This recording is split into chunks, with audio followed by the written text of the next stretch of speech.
एक आदमी entrance exam देने जाता है, लेकिन दुनिया की सबसे ताकतवर महिला तलवार देवी को चौंका देता है, क्योंकि वो मैच शुरू होते ही एग्जामिनर के पीछे आ जाता है और फिर तेजी से एक वार करके अकादमी के एग्जामिनर को हरा देता है। ये नजारा देखकर उस महिला तलवार देवी को, जिसने कभी कोई स्टूडेंट नहीं लिया था, उसे पढ़ाने का मन करता है और उसे लगता है कि उस आदमी के अंदर कोई और रहस्यमय ताकत भी है। लेकिन वो नहीं जानते कि ये आदमी पिछले जन्म में पहले से ही तलवारबाजी का सबसे बड़ा अनुपम तलवार देवता था, जिसने अकेले ही इंसानों के दुश्मन को घायल कर दिया था। लेकिन वो कैलकुलेटर को कम आंक बैठा और कैलकुलेटर ने एक ही वार से उसका दिल जमा दिया। मुझे लगा मैं ऐसे ही मर जाऊंगा, लेकिन अगले ही पल मैं एक रहस्यमय जगह में आ गया और वहां मेरी मुलाकात क्रोनोस नाम के टाइम गॉड से हुई। उसने कहा कि मुझ में कैलकुलेटर से भी ज्यादा ताकत है, लेकिन वो ताकत डेवलप नहीं हुई है, इसलिए उसने मुझे एक मौका दिया कि मैं अपनी यादों और ताकत भरी आत्मा के साथ फिर से जन्म लूं। मेरा सब कुछ शुरुआत में वापस आ जाएगा। क्रोनोस ने इस दुनिया की किस्मत मुझे सौंप दी। दोबारा जब आंखें खुली तो मैंने खुद को एक घास के मैदान में पड़ा पाया और पास ही गांव, मेरा पुराना गांव रेनाडो था। मैं हैरान रह गया, क्या सच में मैं पास्ट में वापस आ गया हूं? तभी मेरे हाथ में तेज दर्द हुआ। मैंने अपने हाथ के निशान देखे, ये शायद बेल्ड और उसके साथियों के मारे हुए निशान थे।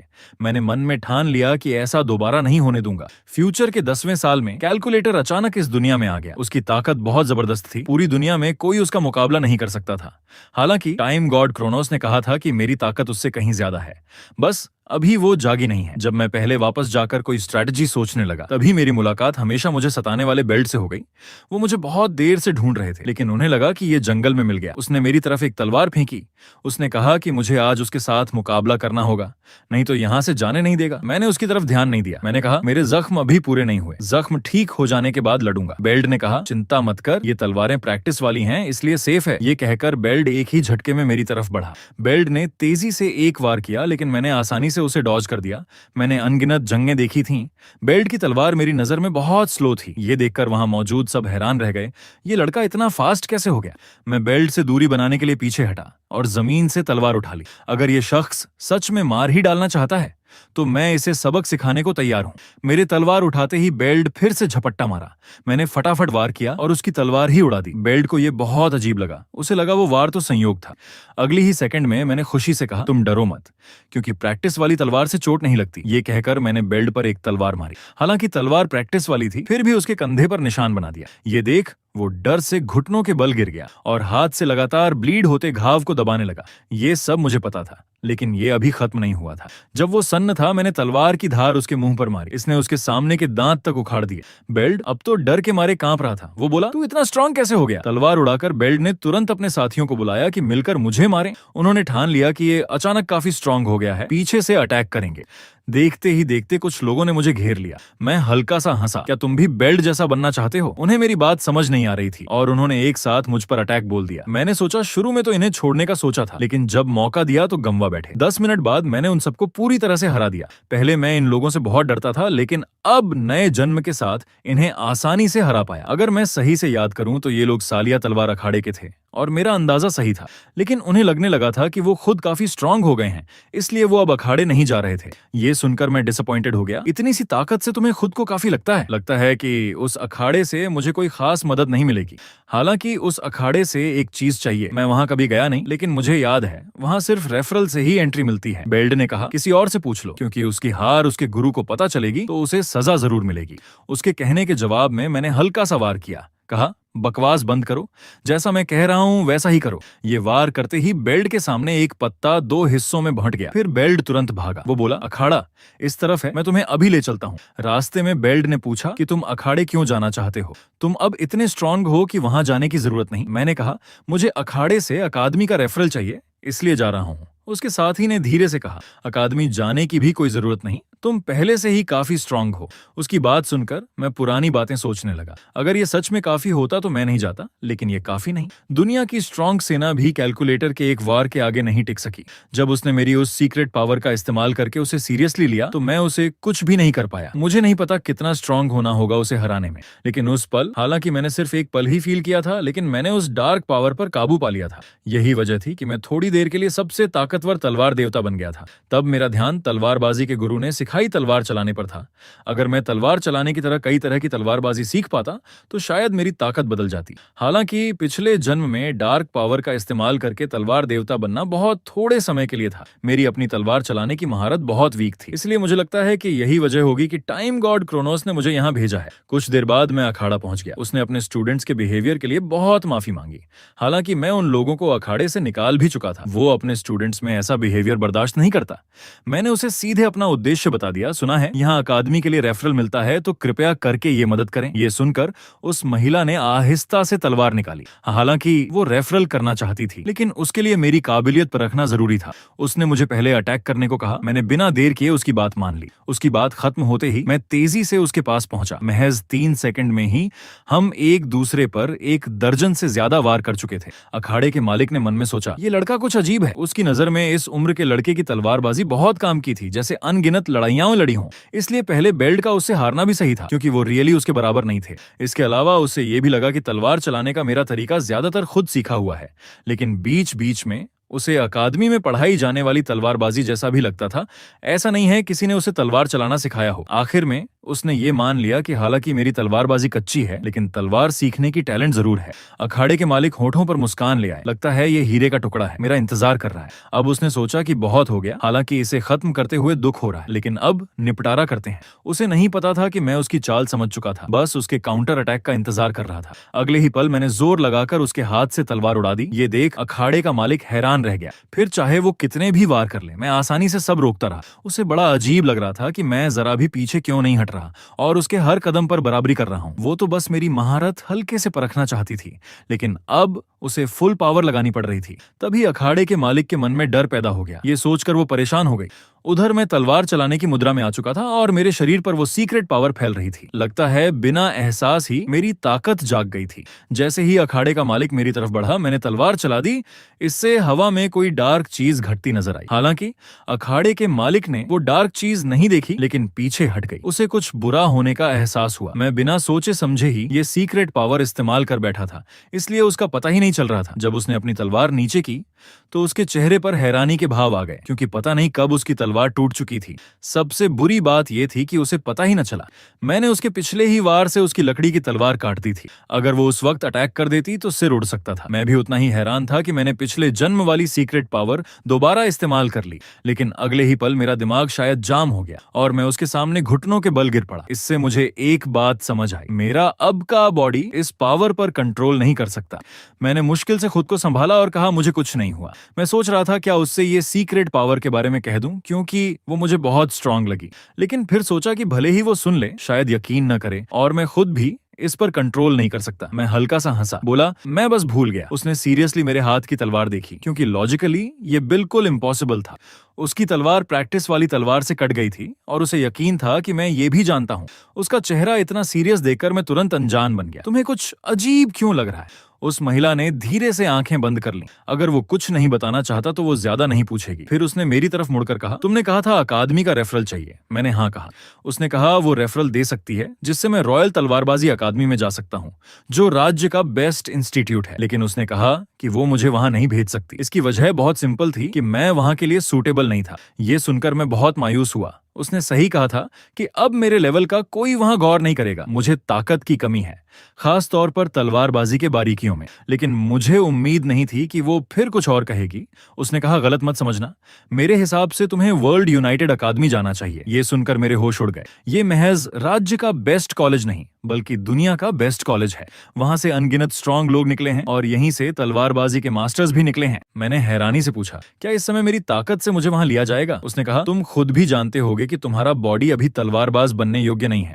रॉयल अकादमी में शायद ट्रिक से काम चल जाए, लेकिन वर्ल्ड यूनाइटेड में ये इम्पॉसिबल है। उसे खुद भी नहीं पता कि तुमने इस वीक बॉडी के साथ इतनी महारत कैसे हासिल कर ली। मैंने मन ही मन आह भरी। वहां हर कोई रियल स्ट्रांग है। मेरे अब के बॉडी से तो मुकाबला करना भी इम्पॉसिबल है। उसने कहा, हिम्मत मत हारो, एग्जाम को अभी 9 महीने हैं। हैं। हालांकि टाइम थोड़ा कम है, लेकिन कोशिश करनी चाहिए। ये सुनते ही मेरे दिल में उमंग आई, क्या वो सच में मुझे सिखाएगी? जैसा मैंने अंदाजा लगाया था, उसने कहा कि अब मैं तुम्हें हार्ड ट्रेनिंग दूंगी, इसके लिए तैयार रहना। हालांकि मुझे नहीं पता उसकी ट्रेनिंग कितनी हार्ड होगी, लेकिन मुझे यही चाहिए था। तो अगले 9 महीने बस मेरा ख्याल रखना गुरुजी, चाहे कुछ भी हो जाए। मैं तुमसे तलवार चलाना फुल कोशिश से सीखूंगा।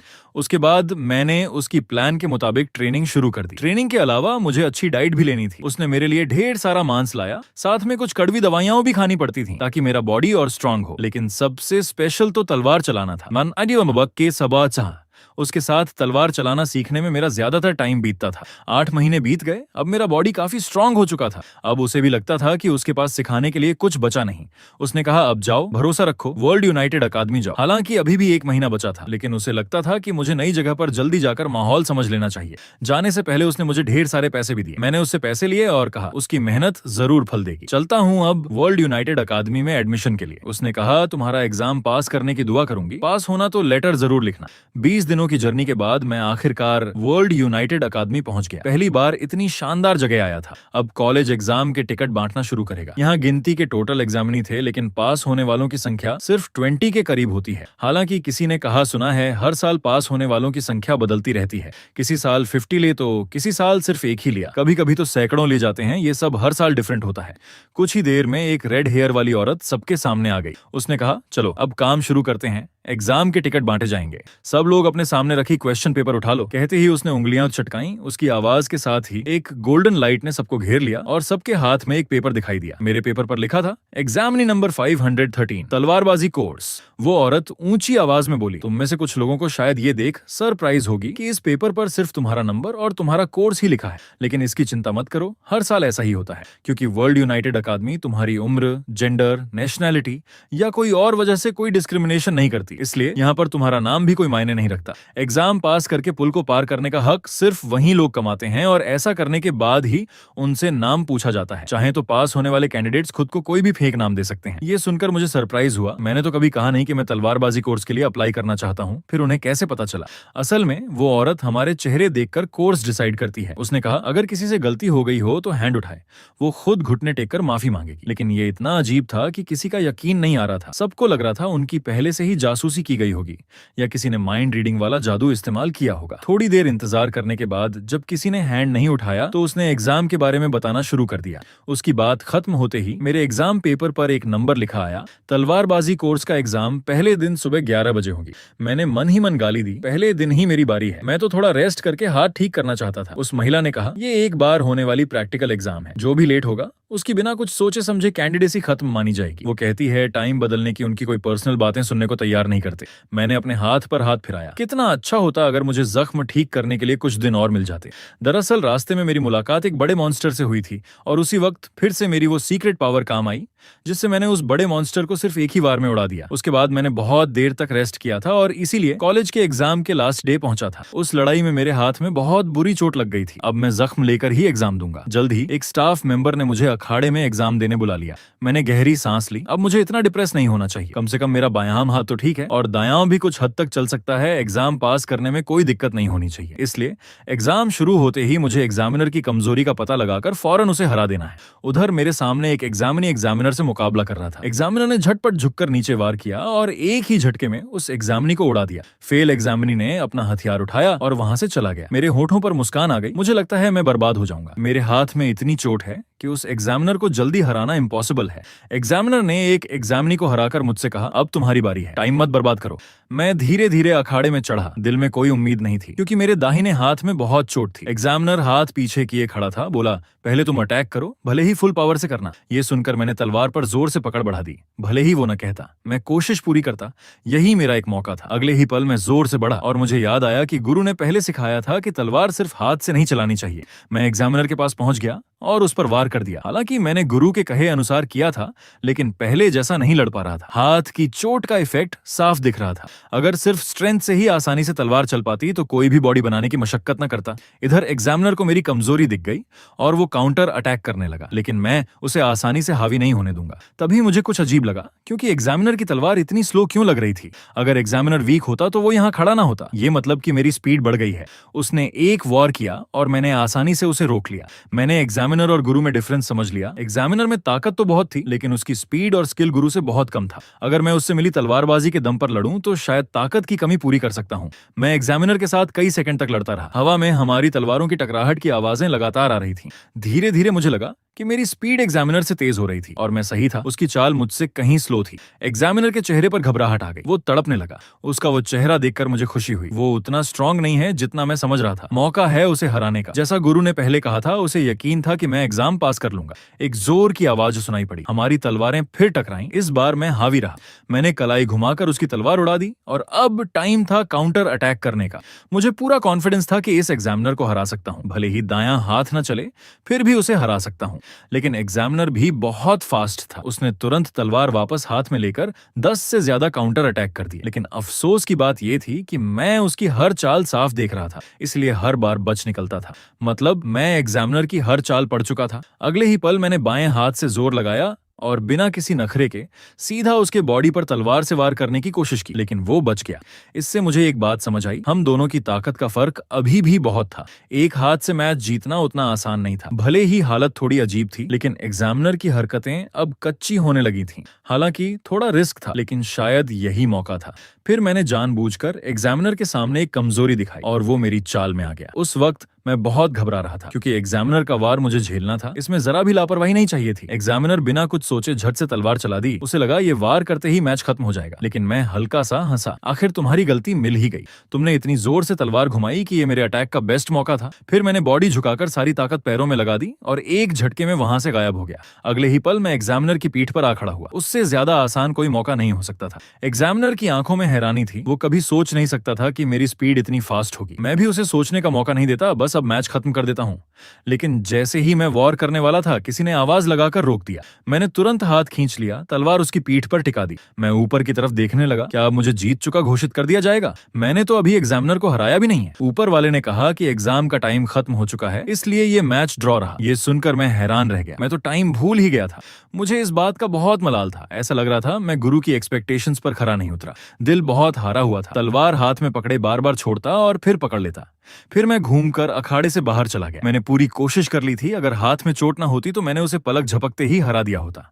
अगर मैं इतना भी नहीं जीत सकता तो आगे के काम और भी मुश्किल हो जाएंगे। फिर मैं धीरे धीरे मुड़ा। अगले साल तक मेरा हाथ ठीक हो जाएगा, इसलिए फिर से एग्जाम देनी होगी। टाइम तेजी से बीता। हफ्ता गुजर गया। अकादमी के अंदर 6 आदमी एक बड़े गोल टेबल के आसपास बैठकर कंसीडर कर रहे थे। एक बुजुर्ग जो सबसे बोलता था, उसने कहा, इन कैंडिडेट्स के बारे में क्या राय है? जब सबने एग्जाम पूरी कर ली तो क्या कुछ कहना चाहिए? 2 टीचर्स ने कहा वो बहुत थक गए हैं। किसी और ने कहा सब मिलकर देखने का। ये तरीका बहुत अंडरएस्टिमेट करने वाला है। अगले साल हमें काम बांट लेना चाहिए। लेकिन किसी ने कहा हम अपनी सुविधा के लिए किसी टैलेंटेड की इग्नोर नहीं कर सकते। तभी उस बुजुर्ग ने गुस्से में हाथ आगे बढ़ाते हुए कहा, मैंने तुमसे कैंडिडेट्स के बारे में पूछा है, एग्जाम के ढांचे के बारे में। तब बुजुर्ग ने धीरे से हाथ फैलाया और फिर उन सब कैंडिडेट्स की फोटो उस कमरे में आ गई। वो इन फोटो को देखकर कैंडिडेट्स की महारत परखते हैं, फिर उनके स्किल और ताकत के हिसाब से ये सोचते हैं कि लेना है या नहीं। आखिरी बार तलवारबाजी के कोर्स की फोटो देखी जा रही थी। एग्जामिनर को हराने वालों के अलावा कैंडिडेट नंबर 5, जेड 17 और 753 स्पेशल थे। एक टीचर ने कहा, बाकी आ भी गए तो पाठ्यक्रम नहीं संभाल पाएंगे, बस इतना ही काफी है। कमरे में सन्नाटा था। बुजुर्ग अब भी फोटो देख रहा था। थोड़ी देर में उसने डिसीजन लिया, ठीक है, तलवारबाजी के कोर्स के लिए जो पास मान लिए गए, किसी को कुछ कहना है? तभी एक शख्स बोला, क्या तुम सबने 513 नंबर पर ध्यान दिया? बुजुर्ग की नजर थोड़ी मुलायम हुई। क्या 513 नंबर में कुछ स्पेशल है? ये कहने वाला प्रोफेसर अलीरेल था। उसने कहा, मेरे सवाल का जवाब दो, 513 के बारे में क्या ख्याल है? फिर सब टीचर्स ने उस कैंडिडेट पर फोकस किया। एक टीचर ने हल्की डिसमिस करते हुए कहा, ये बच्चा तो बहुत साधारण लगता है, वो भी बायां हाथ यूज करता है। उसने वो मैच देखा था, उसे लगा वो जीतने वाला था, लेकिन चालाकी से काम लेना पड़ा, जिससे हालत और मुश्किल हो गई। उसकी तकनीक तो अच्छी है, लेकिन ताकत में कमी है। कुछ टीचर्स का कहना था कि वो पूरे मैच में दबा रहा। मैच देखने के बाद उन्होंने डिसाइड कर लिया कि ये लड़का इस अकादमी के लायक नहीं है। सब ने फोटो हटा दी और सिर हिला दिया कि ये ठीक नहीं है। अली रेल कुछ कहना चाह रहा था लेकिन रुक गया। उसके मन में बहुत खुशी हो रही थी, इतने सारे लोग देख रहे हैं, फिर भी किसी का ध्यान नहीं गया। अगर सब इतने ही आंख मूंद कर चलेंगे तो सबको बैठाकर देखना बेकार है। लगता है ये ट्रेजर अपने लिए रखूंगा। अगले दिन सब चौक पर इकट्ठा हुए। मेरा कैंडिडेट नंबर 513 था। अगर मेरा ये पेपर जल गया तो मतलब मैं चुन लिया गया। तभी एक बड़ा ऐलान हुआ, तलवारबाजी कोर्स के पास होने वालों की लिस्ट अब जारी की जाएगी। कैंडिडेट्स चुन लिए गए हैं। मेरा दिल तेजी से धड़कने लगा। अब शुरू हो गया। ऐलान होते ही 2 लोगों के पेपर जल गए, नंबर 5 और नंबर 217। फिर नंबर 432 और 615 और फिर नंबर 753 और 925। बस यही सब हैं। कैंडिडेट्स तलवारबाजी कोर्स के लिए चुन लिए गए हैं। मैं सन्न रह गया क्योंकि मेरा पेपर तो जला नहीं, मतलब मैं फेल हो गया हूं। जो चुन लिए गए उन्हें कहा गया कि आज के एंड तक पुल पार करके रजिस्ट्रेशन करा लें। जो चुन लिए गए वो हंस रहे थे और मैं उदास था, बहुत सैड था। लगता है गुरु की एक्सपेक्टेशन पर खरा नहीं उतरा। पता नहीं अब क्या करूं, क्या रॉयल अकादमी चला जाऊं।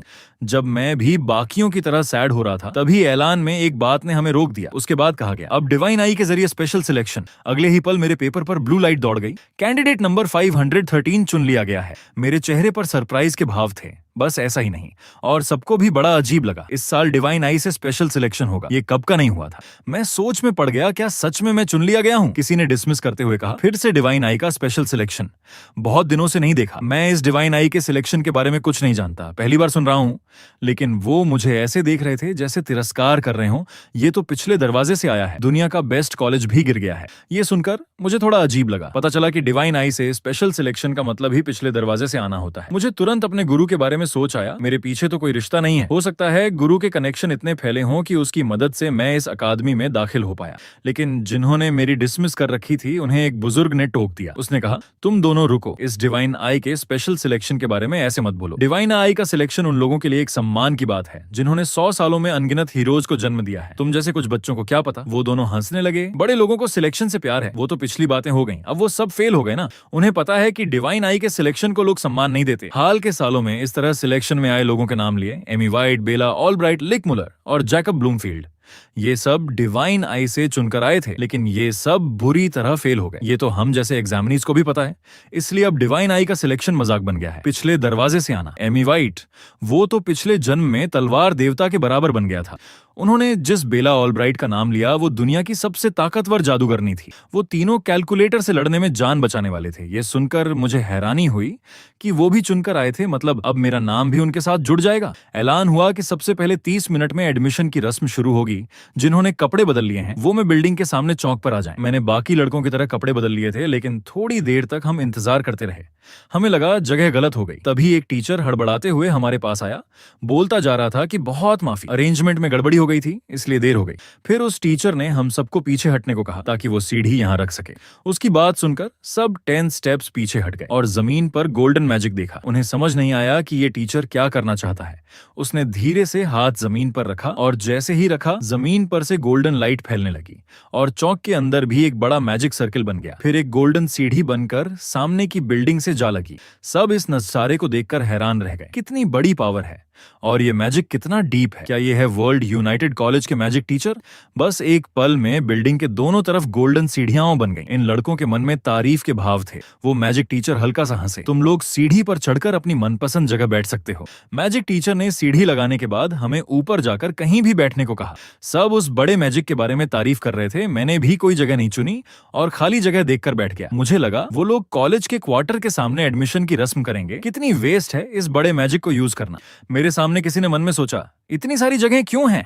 अगर महज 30 बच्चे ले जाएं तो इतनी जगह जरूरी नहीं। दूसरे ने कहा, क्या तुम्हें यह भी नहीं पता? उससे जवाब सुनकर किसी को शर्म नहीं लगी। उसने कहा, तलवार चलाने के अलावा उसे कुछ और नहीं आता, न ही कभी कुछ जानने की कोशिश की। उसने उंगलियां में चटकाई। तो सुन तो ले, वर्ल्ड यूनाइटेड कॉलेज का नाम ही बताता है कि यहाँ दुनिया भर से टॉप के लड़के आते हैं। सिर्फ हम ही थोड़े हैं, बल्कि पूरी दुनिया से जांच कर चुनते हैं। उसने हाथ उठाकर ऊपर देखने को कहा। देखो आसमान की तरफ। वो लड़का डर से सीधा हो गया। देखा तो आसमान में बहुत सारे हवाई जहाज और कुछ एनिमल भी थे। वो लड़का तो डर के मारे खड़ा हो गया। ये कितना अजीब है। मैंने भी हवाई जहाज के नीचे एक बोर्ड देखी। मुझे भी सरप्राइज हुआ। ये तो स्ट्रैटो हवाई जहाज है। मैं पहले इस पर चढ़ चुका हूँ। उस वक्त मैं दबाने वाली टोली में था। ये दुनिया के सबसे बड़े हवाई जहाजों में से एक है। इसे महज एडमिशन की रस्म के लिए निकाला है, पर ये वर्ल्ड यूनाइटेड कॉलेज के लिए कोई बड़ी बात नहीं है, क्योंकि ऐसा करने में उनकी शान दिखती है। हवाई जहाज ग्राउंड पर उतरा तो बहुत सारे लड़के अंदर आने लगे। ये सब दुनिया भर से आए थे। तभी एक बड़ा हैंड मंच पर रखा गया। लगता है सब आ गए, तो एडमिशन की रस्म शुरू करते हैं।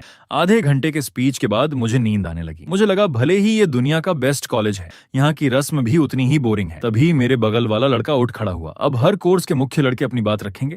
पहले नंबर पर लियोनहार्ट है, तलवारबाजी कोर्स का मुख्य लड़का। जब वो मंच पर दिखा तो सब हैरान थे। क्या ये वही है जिसने एडमिशन एग्जाम में पलक झपकते ही एग्जामिनर को हरा दिया था? कहानी है कि तलवारबाजी में वो किसी भी प्रोफेसर से मुकाबला कर सकता है, और यही है लियोनहार्ट एपीएस।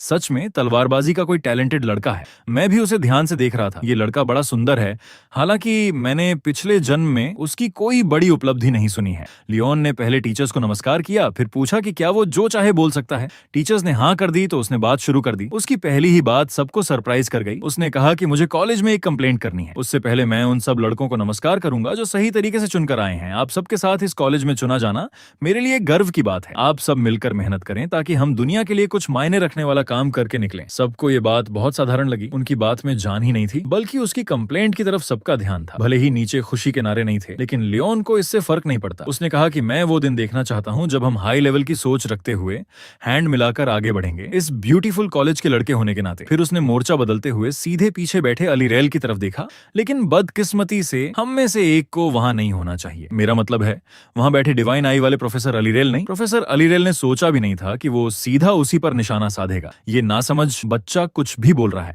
लेकिन उसने मुस्कुराते हुए जवाब दिया, यहाँ के सब लड़के सख्त एग्जाम पास करके आए हैं। भले ही तुम जितने स्ट्रांग ना हो, लेकिन मुझे लगता है उन्हें बाहर करना बेवकूफी होगी। अलीरेल ने थोड़े गुस्से से कहा, तुम मुझसे ये सवाल क्यों पूछ रहे हो? क्या तुम्हें लगता है मेरा डिवाइन आई कुछ अनफेयर कर रहा है?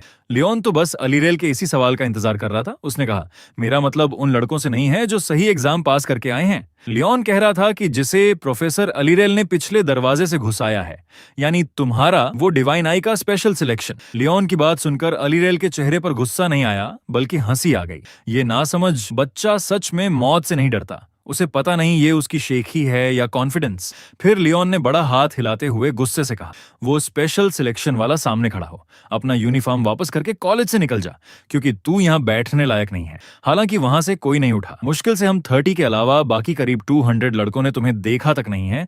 वो भी देखना चाहते हैं कि लियोन किसे कह रहा है। मैं भी इतने सबके सामने खड़ा होने की बेवकूफी नहीं करूंगा। पर लियोन की ये दुश्मनी आखिर है क्या? अच्छा हुआ लियोन मेरा चेहरा नहीं पहचानता, नहीं तो मुश्किल हो जाती। हो सकता है कि मैं खुद न दिखूं तो मामले में न पड़ूं। अलीरेल जोर से हंसा। लगता है इस साल के नए लड़के बड़े शरारती हैं। ये सुनकर लियोन को क्रोध आ गया। उसने कहा, प्रोफेसर मैं मजाक नहीं कर रहा, पिछले दरवाजे से लाना बंद करो। अगले ही पल अलीरेल लियोन की पीठ पर आ खड़ा हुआ और हल्के से बोला, तुम्हें लगता है तुम मेरे चुने हुए लड़के से भी ज्यादा स्ट्रांग हो? ये सुनकर सब दंग रह गए। लियोन तो तलवारबाजी का मुख्य लड़का है। अलीरेल को लगता है कि वो उससे भी वीकर है। ये सुनकर खुद लियोन हैरान था। उसने कहा, सर तुम मजाक कर रहे हो? मैं उस स्पेशल सिलेक्शन वाले लड़के से कैसे कम हो सकता हूँ? अहंकारी लियोन को अपमान लगा। फिर उसने सीधे अलीरेल की तरफ देखते हुए कहा, मैं तो खुद को उससे बेहतर ही मानता हूँ। क्या तुम्हें मेरी बात गलत लगती है? अलीरेल को कोई गुस्सा नहीं आया, बल्कि उसे लियोन का ये रवैया पसंद आया। उसने कहा, तो फिर शर्त लगाते हैं। अब लियोन को समझ नहीं आया क्या शर्त लगानी है। सीधा उसे बुला लो, मैं उससे लड़ूंगा। अगर मैं हार गया तो खुद कॉलेज छोड़ दूंगा। लेकिन उसने बात झुकते हुए पूछा कि शर्त क्या है? ये सुनकर अलीरेल का चेहरा बदल गया। उसने कहा, शर्त है मेरी जॉब और उस बच्चे का कॉलेज में एडमिशन। ये सुनकर मैं और लियोन दोनों सन्न रह गए। मैं सोच रहा था ये अलीरेल कितना हिम्मती है,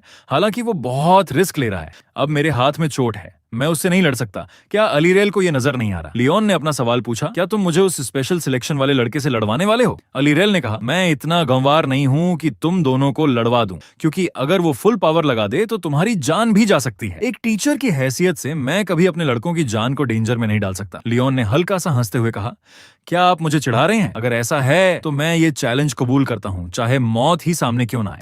अपमानित महसूस करते हुए लियोन ने गुस्से वाला चेहरा दिखाया। लेकिन एरियल गंभीर है, इसलिए हम अब भी राक्षसों को दांव पर लगाएंगे।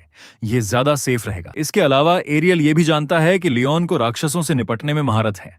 लियोन के होंठ फड़के। लगता है तुम्हारी जानकारी बहुत अच्छी है। तो फिर दांव में क्या रखा है? एरियल ने एक बहुत ही आसान शर्त रखी, बस उसके बताए गए राक्षसों को मारना है।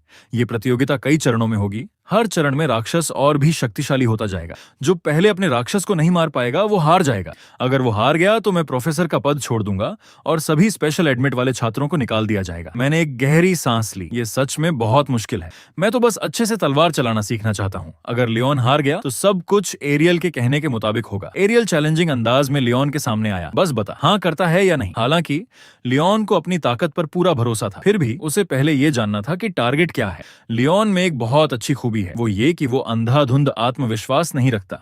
हालांकि उसे लगता है कि वो किसी भी प्रतिद्वंद्वी का सामना कर सकता है, फिर भी वो किसी अजीबोगरीब जाल में नहीं फंसना चाहता। ये सुनकर एरियल भी सहमति में सिर हिलाता है। फिर वो सोचने का नाटक करते हुए बोला, तो फिर पहला टारगेट ओंगर जनरल को कैसे रखते हैं? अगर तुझे बहुत आसान लगे तो मैं कुछ और मुश्किल राक्षस भी रख सकता हूँ।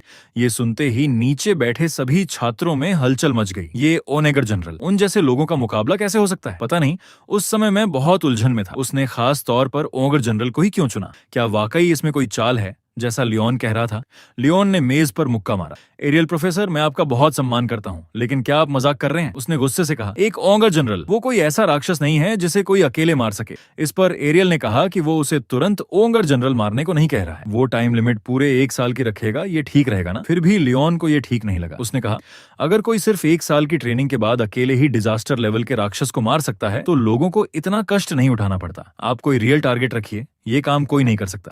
एरियल प्रोफेसर की बात सुनकर मेरा मुंह थोड़ा खुल गया। फिर मैं मुस्कुरा दिया। मुझे समझ में आ गया कि एरियल प्रोफेसर का क्या मतलब था। दूसरी तरफ लियोन, जो अब भी नहीं जानता था कि वो जाल में फंस चुका है, बोलता रहा, तुमने जानबूझकर ऐसा राक्षस चुना है जिसे कोई नहीं मार सकता, ताकि ये लड़ाई बिना किसी क्लियर विनर के खत्म हो जाए। मैं इससे सहमत नहीं हूँ। लियोन का तर्क सुनकर एरियल बस कुछ कदम आगे बढ़ा और बोला, तो फिर एक शर्त और जोड़ देता हूँ। अगर कोई जीत नहीं होती तो तुझे जीत मानी जाएगी। लियोन के चेहरे के भाव अकड़ गए। यानी अगर वो लड़का ओगर जनरल को नहीं मार पाया तो एरियल प्रोफेसर खुद ब खुद बर्खास्त हो जाएंगे और सभी स्पेशल एडमिट वाले छात्रों को निकाल दिया जाएगा। एरियल ने मजे से लियोन की तरफ देखते हुए पूछा, तुझे ये शर्त कैसी लगी? लियोन को लगा कि एरियल पूरी तरह से पागल हो गया है। उसे लगने लगा था कि इस दांव का नतीजा पहले से तय था। एरियल प्रोफेसर हंसते हुए मुड़ा, मेरा ख्याल है तेरे पास और कोई बहाना नहीं होगा। तो फिर यही पक्का हुआ? लियोन ने फिर भी ठीक से न लगा तो पूछा, पहले क्लियर कर लूं, वो कोई कमजोर या ऐसा ओगर जनरल नहीं होना चाहिए, है ना? एरियल ने कहा, बिल्कुल। फिर उसने अपनी उंगलियों से हवा में कुछ लकीरें खींची। उसकी अंगूठी पर बैंगनी रंग की मैजिकल एनर्जी जमा हो गई।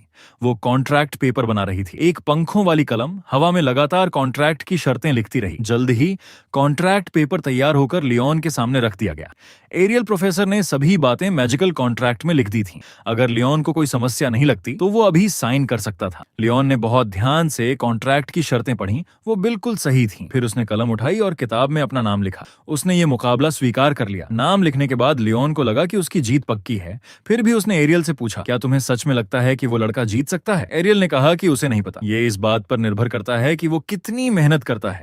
ये सब करने के बाद और फिर इसी बहाने रिटायर होना। कुर्सी पर बैठे हुए मैंने एक गहरी सांस ली। मुझे लगा ये लोग बहुत बोरिंग हैं। हालांकि जब एरियल ने टाइम 1 साल करने की बात कही तभी मुझे कुछ अजीब लगा। क्या उसने वो भी गिन लिया जो मैंने स्कूल में भर्ती होने से पहले मारा था?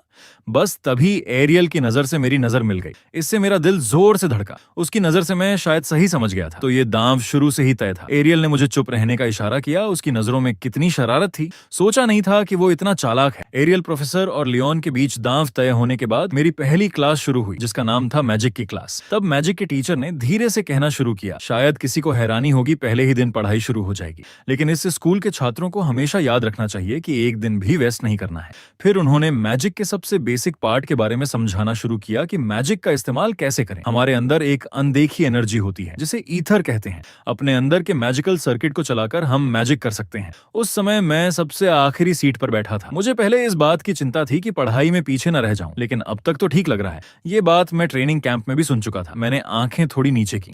अब एक और मुश्किल प्रॉब्लम है कि मैं ठीक इसी अहंकारी के साथ एक ही क्लास में पढ़ गया हूँ। मैंने मन में दुखी होकर सोचा, मेरे पास अब तुम्हारी झंझटों से उबरने का टाइम नहीं है। बस उम्मीद करता हूँ कि तू ये न जान पाए कि मैं स्पेशल एडमिट वाला छात्र हूँ। लेकिन मेरे चेहरे के भाव टीचर ने देख लिए। वो सबसे दाहिनी तरफ वाले छात्र, तू कुछ बोर होता हुआ लग रहा है। यानी ये मैजिक के टीचर मुझ पर पहले से ही नजर रखे हुए थे।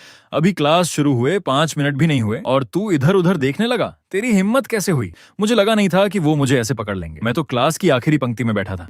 मैंने जल्दी से सॉरी बोला। अगले ही पल टीचर ने किताब बंद की और कहा, अगर इतना ही कॉन्फिडेंस है तो पूरी क्लास को दिखा क्यों नहीं देता? टीचर ने अंदाजा लगाया कि मैं बेसिक मैजिक कर लूंगा।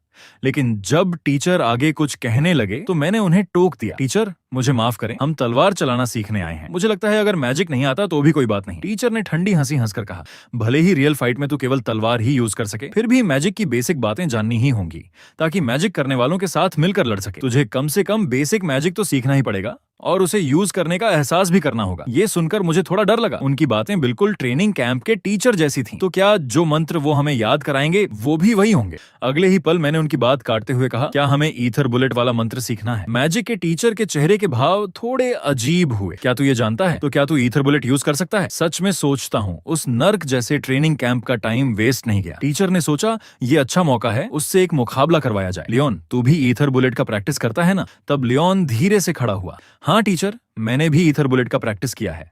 लेकिन ऐसा कहना प्रोफेसर, मेरी ट्रेनिंग सिर्फ तलवारबाजी तक ही लिमिट नहीं है बल्कि मैजिक में भी है। एक्चुअली स्कूल में भर्ती होने से पहले ही मैंने ऐसा कर रखा था। क्या उसे मेरे साथ रियल मुकाबला करवाना थोड़ा जोखिम भरा नहीं होगा? प्रोफेसर ने कहा कि कोई बात नहीं, चाहे ताकत का फासला कितना भी हो, वो केवल ईथर बुलेट का यूज करेंगे, उसकी मौत नहीं होगी। और मैं तुझे ये नहीं बता रहा कि आसानी से मत ले, क्योंकि तेरे पीछे वो भूरे बालों वाला यानी इसी साल का आई ऑफ गॉड स्टूडेंट है। तो बस दिखा दे अपनी कला।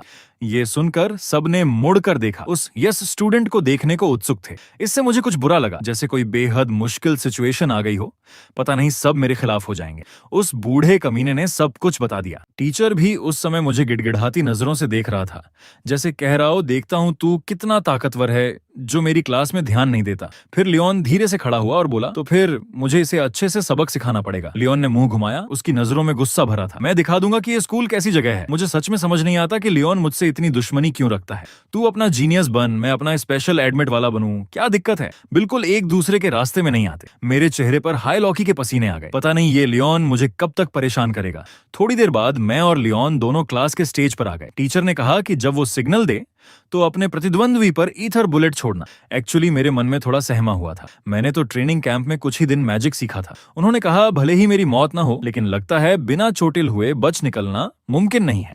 टीचर ने शुरू करो कहा तो लियोन ने जल्दी से अपने हाथ में ईथर बुलेट बनाई और ढीठपन से बोला, दिखा दूंगा हमारे बीच का फर्क। उस समय मेरे पास और कोई चारा नहीं था। मैंने हाथ फटकारा और उसी सीखी हुई ईथर बुलेट को दिखा दिया। लियोन के हाथ से ईथर बुलेट छूटी, लेकिन उसका साइज कितना छोटा था, जबकि मेरी तरफ से एक तोप के गोले जितनी बड़ी ईथर बुलेट निकली। लियोन के मैजिक से डिफरेंस लगभग 300 गुना था। इस पल मैं और लियोन दोनों सन्न रह गए। उसे हैरानी थी कि मेरी ईथर बुलेट इतनी बड़ी कैसे है, और मेरी हैरानी थी कि उसकी ईथर बुलेट मुझसे अलग कैसे है। लेकिन अब मैं ईथर बुलेट छोड़ चुका था। रोकना इम्पॉसिबल था।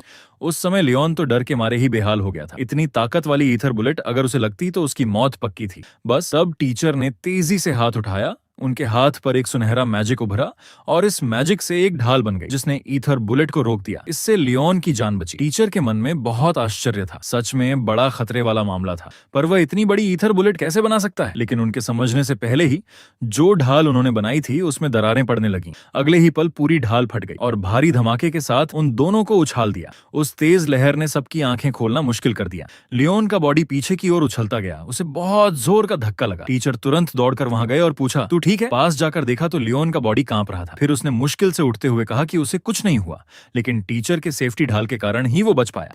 लियोन के बॉडी का मुआयना किया और कुछ नहीं लगा तो टीचर की नजर खड़ी हो गई। वो मुंह ही देख रहे थे। अगर ढाल ने उस धमाके को रोका ना होता तो वो वार सीधे उसकी जान ले लेता। ये युवक आखिर है कौन? टीचर ने लगा कि इस बारे में मुझसे अच्छे से बात करनी चाहिए। उन्हें अभी भी मुझसे कुछ पूछना है, क्योंकि प्रोफेसरों में भी कोई इतनी बड़ी ईथर बुलेट नहीं कर सकता था। उन्हें लगा जैसे उन्हें कोई नई दुनिया मिल गई हो। इसी समय मैं भी हैरानी से अपने हाथ को देख रहा था। उसने जो ईथर बुलेट छोड़ी वो मुझसे अलग कैसे थी? जो ईथर बुलेट लियोन ने छोड़ी थी वो बिल्कुल कमजोर थी। ये बिल्कुल वैसा नहीं था जैसा मैंने यूज किया था। ये मंत्र जो मैंने दबोचने वाली सेना में सीखा था, क्या ये स्कूल में सिखाए जाने वाले मंत्र से अलग हो सकता है? आखिरकार ये तो आने वाले 10 सालों का मैजिक सिखाना था। फिर भी मैंने झिझकते हुए टीचर से पूछ ही लिया, क्या मैंने मंत्र गलत यूज किया है? टीचर ने एक गहरी सांस ली।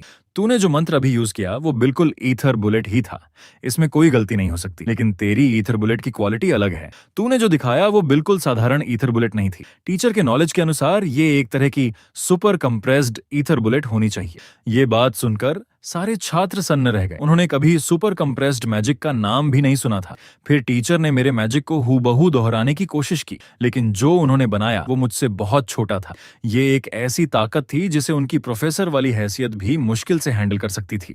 लेकिन उस पल में मैंने न केवल सक्सेसफुली उसे चलाया बल्कि उसे एक मंत्र में भी बदल डाला। पूरे स्कूल में कोई भी वो करतब दोहरा नहीं सकता था जो मैंने दिखाया था। नीचे सब छात्र आपस में फुसफुसा रहे थे। मैंने जिंदगी में पहली बार इतनी ताकतवर ईथर बुलेट देखी है। क्या यस को स्पेशली भर्ती करने का मतलब यही था? तो उन्हें पहले ही उसे सीधे मैजिक की क्लास में भर्ती करना चाहिए था, न कि उसके लिए अलग से कोई चैनल बनाना चाहिए था। ये बात भी ठीक नहीं बैठती। नीचे अपने साथियों की चर्चा सुनकर मैं सोचने लगा, दबोचने वाली टीम के ट्रेनिंग कैंप में सीखे गए सारे मंत्र ऐसे ही थे। सच में कहूं तो उनमें से भी मैं वो था जिसमें इसकी सबसे कम समझ थी। इसलिए मुझे प्रोफेसर की बात पर बिल्कुल भरोसा नहीं आया।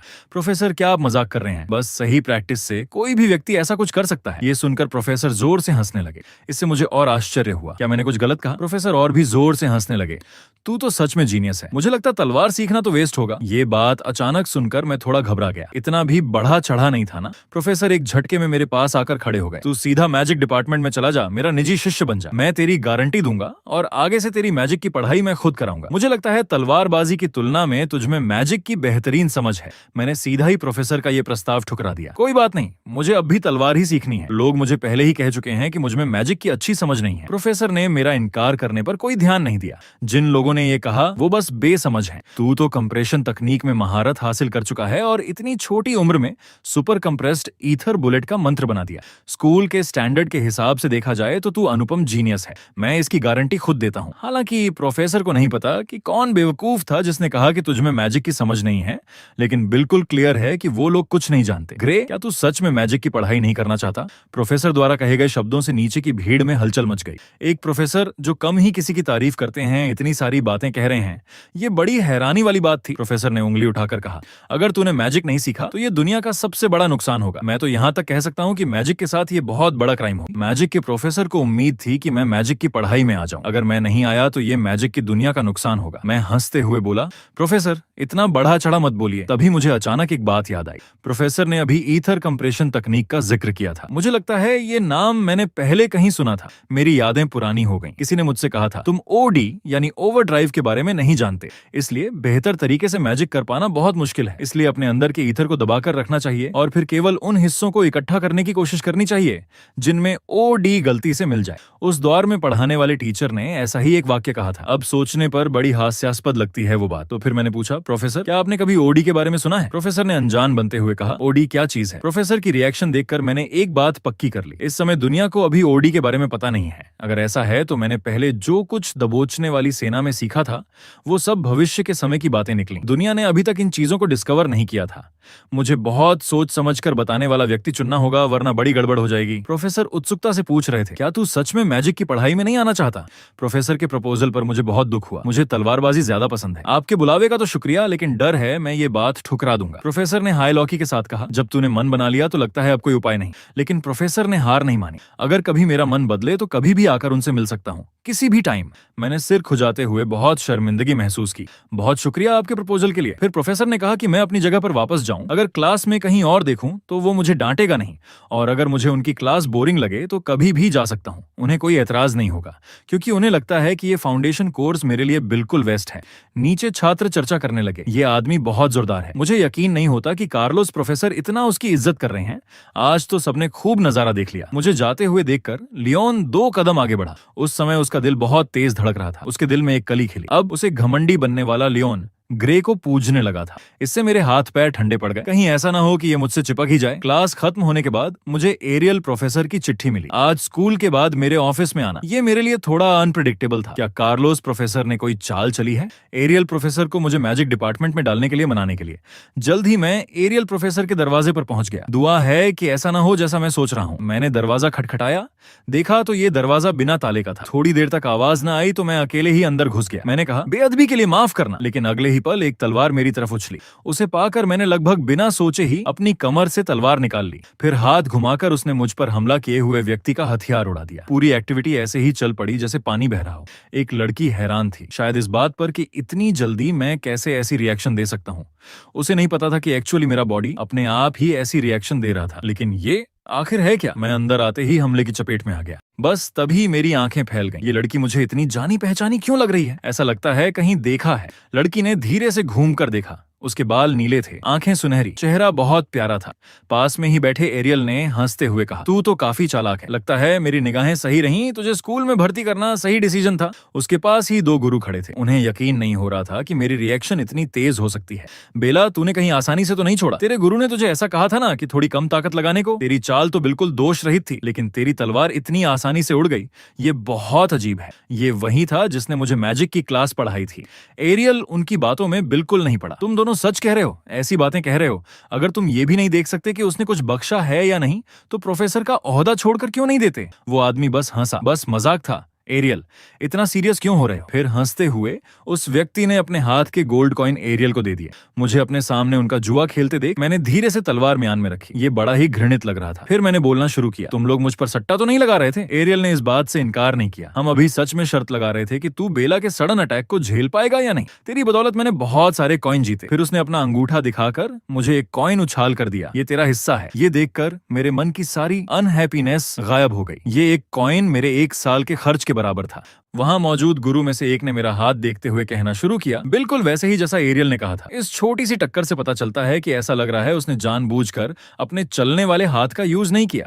ये बिल्कुल ऐसा लग रहा है जैसे वो अपने उस हाथ को बचा रहा हो जो हिल ही नहीं सकता। पास के एक और गुरु ने भी बोलना शुरू किया, लगता है उसका दाहिना हाथ जरूर चोटिल है और बहुत ही सीरियसली चोटिल है। उसकी मांसपेशियों पर ऊपरी तौर पर नजर आने वाली फिजिकल डैमेज की बात तो छोड़िए, बल्कि ऐसा लगता है कहीं गहरी ही चोट है, क्योंकि साधारण चोट ऐसी सिचुएशन पैदा नहीं करती। लगता है उसके हाथ पर कोई जोरदार चोट लगी होगी या फिर उसने बहुत ज्यादा भार सहन किया होगा, जिसकी वजह से ऐसा हुआ होगा। अगर ठीक से ट्रीटमेंट नहीं हुआ तो कहीं ऐसा ना हो कि उसे पुरानी बीमारी हो जाए। इससे मेरे मन में बहुत आश्चर्य हुआ। सचमुच वर्ल्ड यूनाइटेड यूनिवर्सिटी के गुरु हैं, बस एक नजर देखकर इतनी सारी सही बातें निकाल सकते हैं। दोनों ने हंसते हुए कहा, अगर इतना भी न देखा जाए तो हम इस स्कूल के प्रोफेसर बनने लायक नहीं हैं। लेकिन लगता है एरियल प्रोफेसर ने एग्जाम के समय ही ये पहचान लिया था। एरियल ने सोचा ये दोनों बहुत शोर मचा रहे थे, जब समझ ही गए तो प्लीज दोनों जा सकते हैं क्या? वो मेरा छात्र है, मैं उसे नहीं छोड़ूंगा। ऐसा लगता है जैसे तुम दोनों को सब कुछ मालूम है। जाने से पहले दो गुरुओं ने एक और बात कही, हम मानते हैं उसमें पोटेंशियल है, कम से कम अभी तो ऐसा ही लगता है। आशा है तुम उसे अच्छे से पढ़ा सको, लेकिन एक बात और भी तुम्हें याद रखनी चाहिए, अगर वो घाव कभी ठीक नहीं हो रहा है तो इसका मतलब है कि वो अभी भी स्कूल में एंट्री के मापदंड पर खरा नहीं उतरता। इसलिए आगे स्कूल में उसे बहुत मुश्किल होगी। ये बात तुम्हें अच्छे से याद रखनी चाहिए। दो गुरुओं की बातों ने मुझ में खतरे की भावना पैदा कर दी। लगता है हाथ ठीक करने के लिए कोई ना कोई रास्ता निकालना होगा। दो गुरुओं के कमरे से जाने के बाद कमरे में हम 3 ही रह गए। फिर मैंने एरियल को कहते सुना, खैर खाना दोषों का काम तो हुआ, अब आते हैं मैजिक की बात पर, और साथ ही उस लड़की के बारे में भी जो साथ खड़ी है। आज एरियल ने एक बात सुनी कि मैंने कार्लोस प्रोफेसर की क्लास में सुपर कंप्रेस्ड ईथर बुलेट का यूज किया था। ये बात कार्लोस प्रोफेसर ने खुद जाकर उन्हें बताई थी। आज वो खास तौर पर एरियल प्रोफेसर के दफ्तर आए थे और मुझे मैजिक डिपार्टमेंट में भेजने की गुजारिश की थी, लेकिन एरियल ने इनकार कर दिया। उस समय एरियल ने धीरे से अपने हाथ की कॉफी रखी। एरियल की नजरों में मैं छिप नहीं सकता था। एरियल देख सकता था कि मैं तलवार चलाने के लिए ज्यादा काबिल हूँ, ना कि मैजिक करने के लिए। उसकी आंखें देखकर मैं हैरान रह गया, उसकी पुतलियां कैसे बदल गईं। एरियल ने कहा कि मैं मैजिक के कंप्रेशन में कुशल नहीं लगता, यहाँ तक कि मैंने उसे सीखे जाने के कोई लक्षण भी नहीं दिखाए। ये सुनकर मैंने डरते हुए थोड़ा पानी पी लिया। उसकी आंखों ने बस एक बार देखकर बता दिया, लगता है उसके सामने झूठ बोलना ठीक नहीं है। मैंने सीधा मान लिया, मैंने सच में कभी खास कंप्रेशन का प्रैक्टिस नहीं सीखा। मेरा जवाब पूरी तरह से एरियल की सोच में था, क्योंकि उसके सामने कोई झूठ नहीं बोल सकता। लेकिन वो बहुत जानना चाहता था कि आखिर मैंने क्या ट्रिक अपनाई।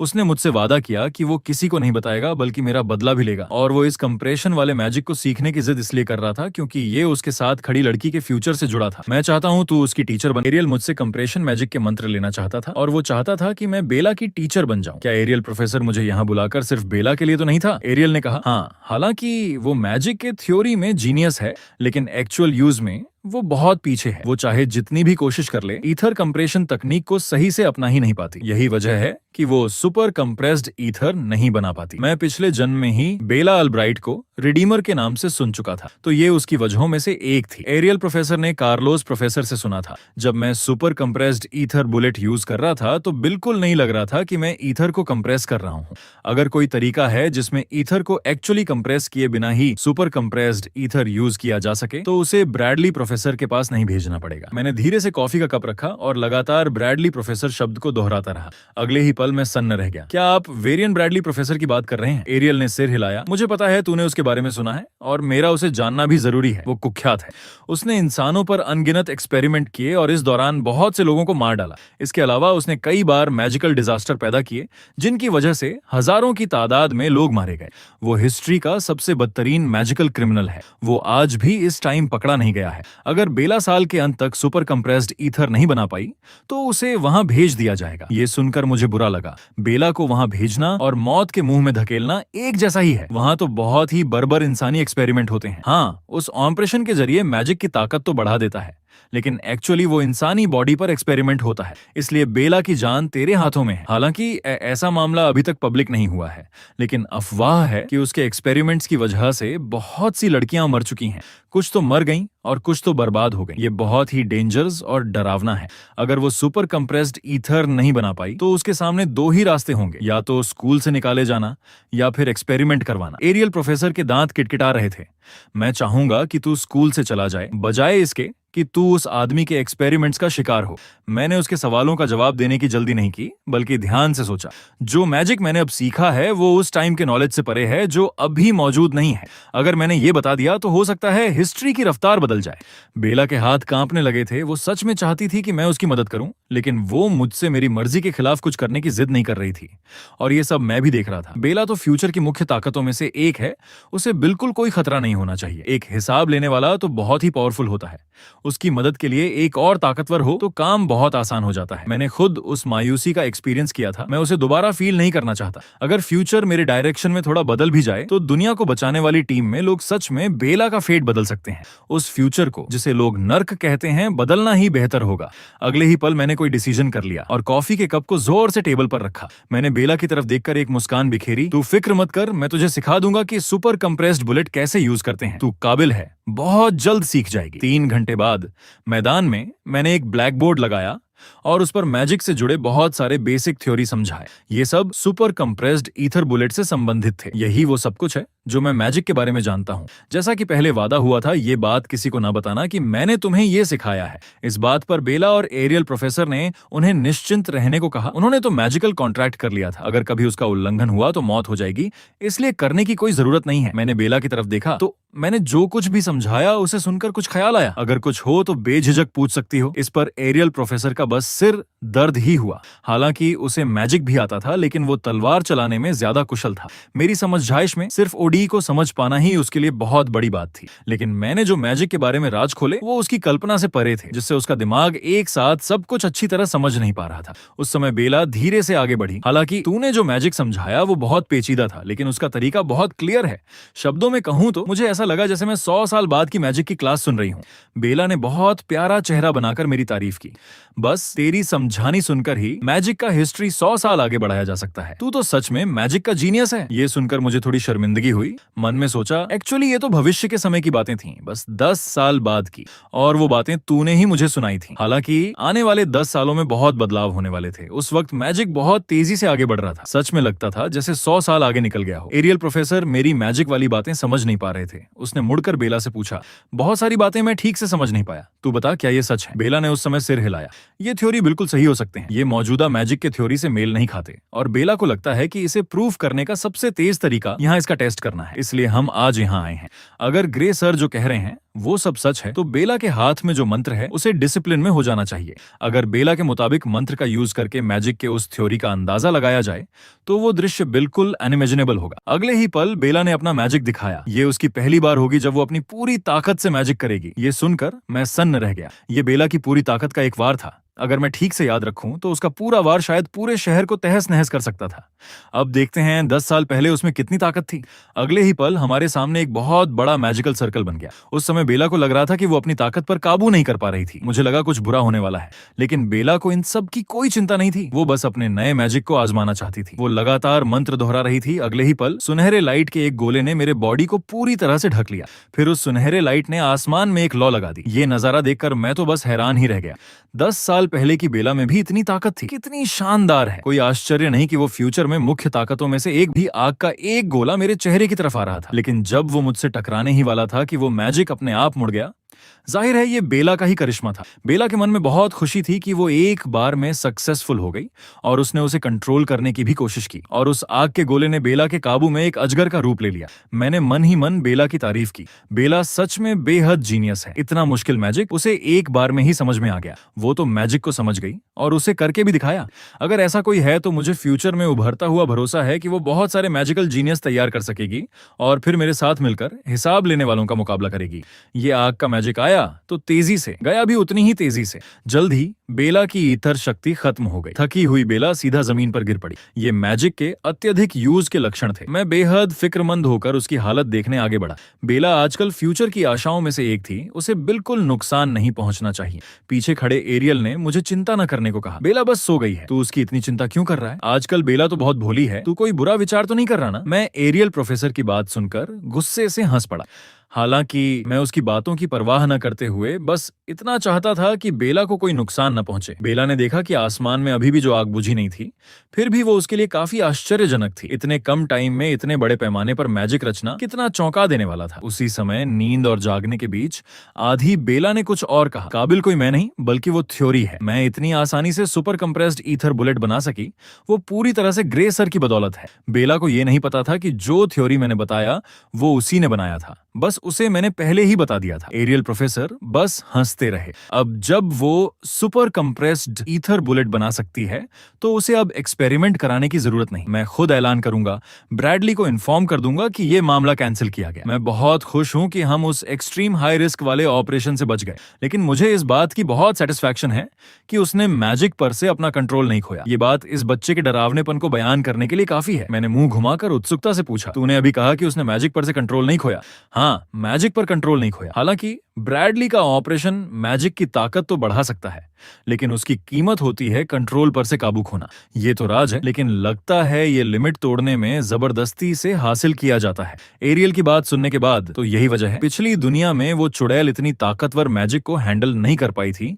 ये भी इसी ऑपरेशन के कारण हुआ था, इसमें कोई शक नहीं है। एरियल प्रोफेसर हंस पड़ा। लेकिन तेरे ही कारण बेला अब सुपर कंप्रेस्ड ईथर बुलेट बना सकती है। इस तरह हमारे कॉन्ट्रैक्ट की शर्त पूरी हो गई। एरियल प्रोफेसर ने हाथ लहराया। अब मेरी बारी है कि मैं कॉन्ट्रैक्ट में लिखी बातों को पूरा करूं। पहली बात तेरे हाथ के बारे में है। एरियल प्रोफेसर सोचने लगे कि मैं उस पर एक तरह का मैजिक लगाऊं जिसे हीलिंग मैजिक कहते हैं, जो तेरा हाथ ठीक कर सकता है। अगले ही पल एरियल प्रोफेसर की हथेली में नीली मैजिकल एनर्जी उभरी। मुझे देखकर काफी आश्चर्य हुआ। फिर उसने उस मैजिकल एनर्जी को मेरे हाथ पर रख दिया और मेरे चोटिल दाहिने हाथ का इलाज करने लगा। इस पल मेरे पूरे हाथ में एक बहुत ही मजबूत हीलिंग एनर्जी समा गई, जिससे ठंडक सी महसूस हो रही थी। ये मैजिक बहुत जल्दी हुआ। एरियल प्रोफेसर ने मुझसे पूछा, कैसा लग रहा है? इस पर मैंने कलाई हिलाकर देखी और पाया कि पहले से बहुत अच्छा था। बल्कि हैरत की बात तो ये थी कि मेरी कलाई पहले की तरह फ्लेक्सिबली हिल सकती थी। मेरे मन में बहुत ग्रेटिट्यूड पैदा हो गया। बहुत बहुत थैंक यू प्रोफेसर। इस तरह मैं स्कूल में दाखिले के योग्य समझा जाऊंगा ना? हालांकि मुझे उत्सुकता हो रही थी। मैजिक वाली दवा से भी जो चीज ठीक नहीं हुई थी, उसे एरियल इतनी आसानी से कैसे हल कर सकता है? एरियल प्रोफेसर बस हंसा। मेरे नर्व को रिस्टोर करने वाले मैजिक की तुलना साधारण मैजिक वाली दवाओं से मत कर। एरियल प्रोफेसर को फिर भी जरा सी बेचैनी थी। तेरा हाथ सच में पहले की तरह चल रहा है क्या? तू तलवार घुमाकर टेस्ट करना चाहेगा? तब मैं एक तरफ गया और धीरे से तलवार निकाली। तो फिर प्रोफेसर एरियल की बात मानकर मैं अपने हाथ की लचक का टेस्ट करूंगा। और फिर मैंने ऐसे ही हल्के से एक वार किया। ये एहसास थोड़ा अजीब लगा। ध्यान से कलाई को देखने के बाद मैंने फिर से कोशिश करने का सोचा। सूं सूं की आवाज के साथ मैंने फिर से 10 वार किए। हर वार के स्टैंडर्ड मैंने पहले की स्पीड से ही रखे। अनफॉर्चुनेटली नतीजा अब भी उतना अच्छा नहीं था। उस समय मेरे गाल पर पसीना आ गया। मैंने अपनी स्पीड रोकी और एरियल से कहा, लगता है मेरा हाथ पहले जैसा लचीला नहीं रहा। इस पर एरियल प्रोफेसर ने गहरी सांस ली। जैसा मैं सोच रहा था वैसा ही हुआ। मैंने तो तेरी नसों को ठीक कर दिया, लेकिन मेरा मैजिक तेरी आत्मा पर लगी चोट को नहीं भर सकता। मुझे थोड़ा अजीब लगा। क्या आत्मा जैसी कोई चीज सच में मौजूद होती है? एरियल ने सिर हिलाया। तूने सही सुना, आत्मा सच में मौजूद होती है। हालांकि अब के मैजिक के नॉलेज ने आत्मा के अस्तित्व को अब तक प्रूव नहीं किया है, लेकिन मैं मानता हूं कि ये सच में मौजूद है, क्योंकि एरियल के पास एक बहुत ही अद्भुत क्षमता है। वो ये कि उसकी आंखें आत्मा को देख सकती हैं। उसने ये बात कभी किसी को नहीं बताई थी। और एरियल की आंखों में मेरी आत्मा अब भी धीरे धीरे ठीक हो रही है। ये अपने आप ठीक हो जाएगी। जब तक मैं तलवारबाजी के प्रैक्टिस में बहुत थकता नहीं, मैं तब तक हाथ का यूज कर सकता हूं। मैं एरियल की बात कुछ समझ नहीं पाया। बहुत थकना मत का मतलब क्या इस दौरान मैं तलवारबाजी का प्रैक्टिस नहीं कर सकता? लेकिन एरियल ने मुझे चिंता न करने को कहा। तू अपने नॉर्मल लेवल के हिसाब से प्रैक्टिस कर, इसमें कोई प्रॉब्लम नहीं है। एक्चुअली एरियल के मन में एक सवाल हमेशा से था। वो मुझसे कुछ पूछना चाहता था। वो जानना चाहता था कि आखिर ऐसी कौन सी तलवारबाजी थी जो किसी व्यक्ति की आत्मा को इतना नुकसान पहुंचा सकती थी। मैंने उसके सवाल का कोई जवाब नहीं दिया और वो भी समझ गया और बात की दिशा दूसरी मोड़ ली। वैसे अब तक ऐसा हुआ है कि कोई तलवारबाजी ऐसी है जो आत्मा को चलाती है? बस, एरियल ने गंभीर चेहरे से कहा। वो था एमी व्हाइट। तू उसे जानता है ना? सोचा नहीं था कि एरियल भविष्य की तलवार संत का जिक्र छेड़ देगा, जो भविष्य में मरने से पहले कभी हारी नहीं, उस एमी व्हाइट का। उसने मुझसे पूछा कि क्या मैं एमी व्हाइट को पहले से जानता था। यह सुनकर मैं थोड़ा घबरा गया। मैंने सिर हिला दिया। मैं उसे सच में जानता हूं। वो यहाँ तलवार संत का नाम क्यों ले रहा है? इस समय पर हमें एक दूसरे को जानना तक नहीं चाहिए। और एरियल ने ये क्यों मान लिया कि मैं एमी को जानता हूं? क्योंकि तलवार चलाने के मेरे तरीके से उसे लगा कि मैंने एमी से ही सीखा है। ये इतना मिलता है कि इतना कोइंसिडेंस हो ही नहीं सकता। लेकिन फिर सोचा, कुछ गहरे अंतर भी हैं। तुझे तलवार सिखाने वाला एमी से भी थोड़ा तगड़ा लगता है, इसलिए एरियल थोड़ा कंफ्यूज्ड है। हालांकि कुछ सालों में एमी तुम्हारे गुरु जितना ही ताकतवर हो जाएगा। एरियल की समझदारी देखकर मैं थोड़ा हैरान हुआ। उसने ये भी भांप लिया, लेकिन वो चाहे जितना होशियार हो, ये कभी नहीं सोच सकता कि मेरी तलवारबाजी 10 साल बाद वाले एमी से सीखी है। लेकिन मैं उसे ये नहीं बता सकता। मैं बस इतना कह सकता हूँ कि मैंने ये तलवारबाजी अपने गांव के एक अखाड़े में सीखी है। क्या सच में तलवारबाजी से इंसान की आत्मा को नुकसान पहुंचता है? एरियल ने कहा, बिल्कुल नहीं। आम तलवारबाजी से आत्मा पर कोई असर नहीं होता। पहली बात, आम चीज सिर्फ एक वार से राक्षस लोहार को कैसे हरा सकती है और उनके आसपास के राक्षसों और पेड़ों को भी काट सकती है। और उसने जो बात कही वो मेरे द्वारा पहले राक्षस सेनापति को मारने का दृश्य था। लगता है वो पहले से ही जानता था। एरियल ने हल्की हंसी उड़ाई। ये तो पक्की बात है। तो वो जुआ मूल रूप से जीतना तय था। एरियल ने उस जगह के बचे हुए हिस्सों को देखा था। वो नजारा काबिले तारीफ था। सबसे गहरी काटने वाली जादूगरी भी ऐसा नतीजा नहीं दे सकती। इसलिए उसने अंदाजा लगाया कि मेरे अंदर कोई रहस्यमयी ताकत है और मैंने उसे इस्तेमाल किया। उसका अंदाजा सच्चाई से लगभग मेल खा रहा था। मैं चाहता हूं कि प्रोफेसर एरियल इसे अपनी आंखों से देखे।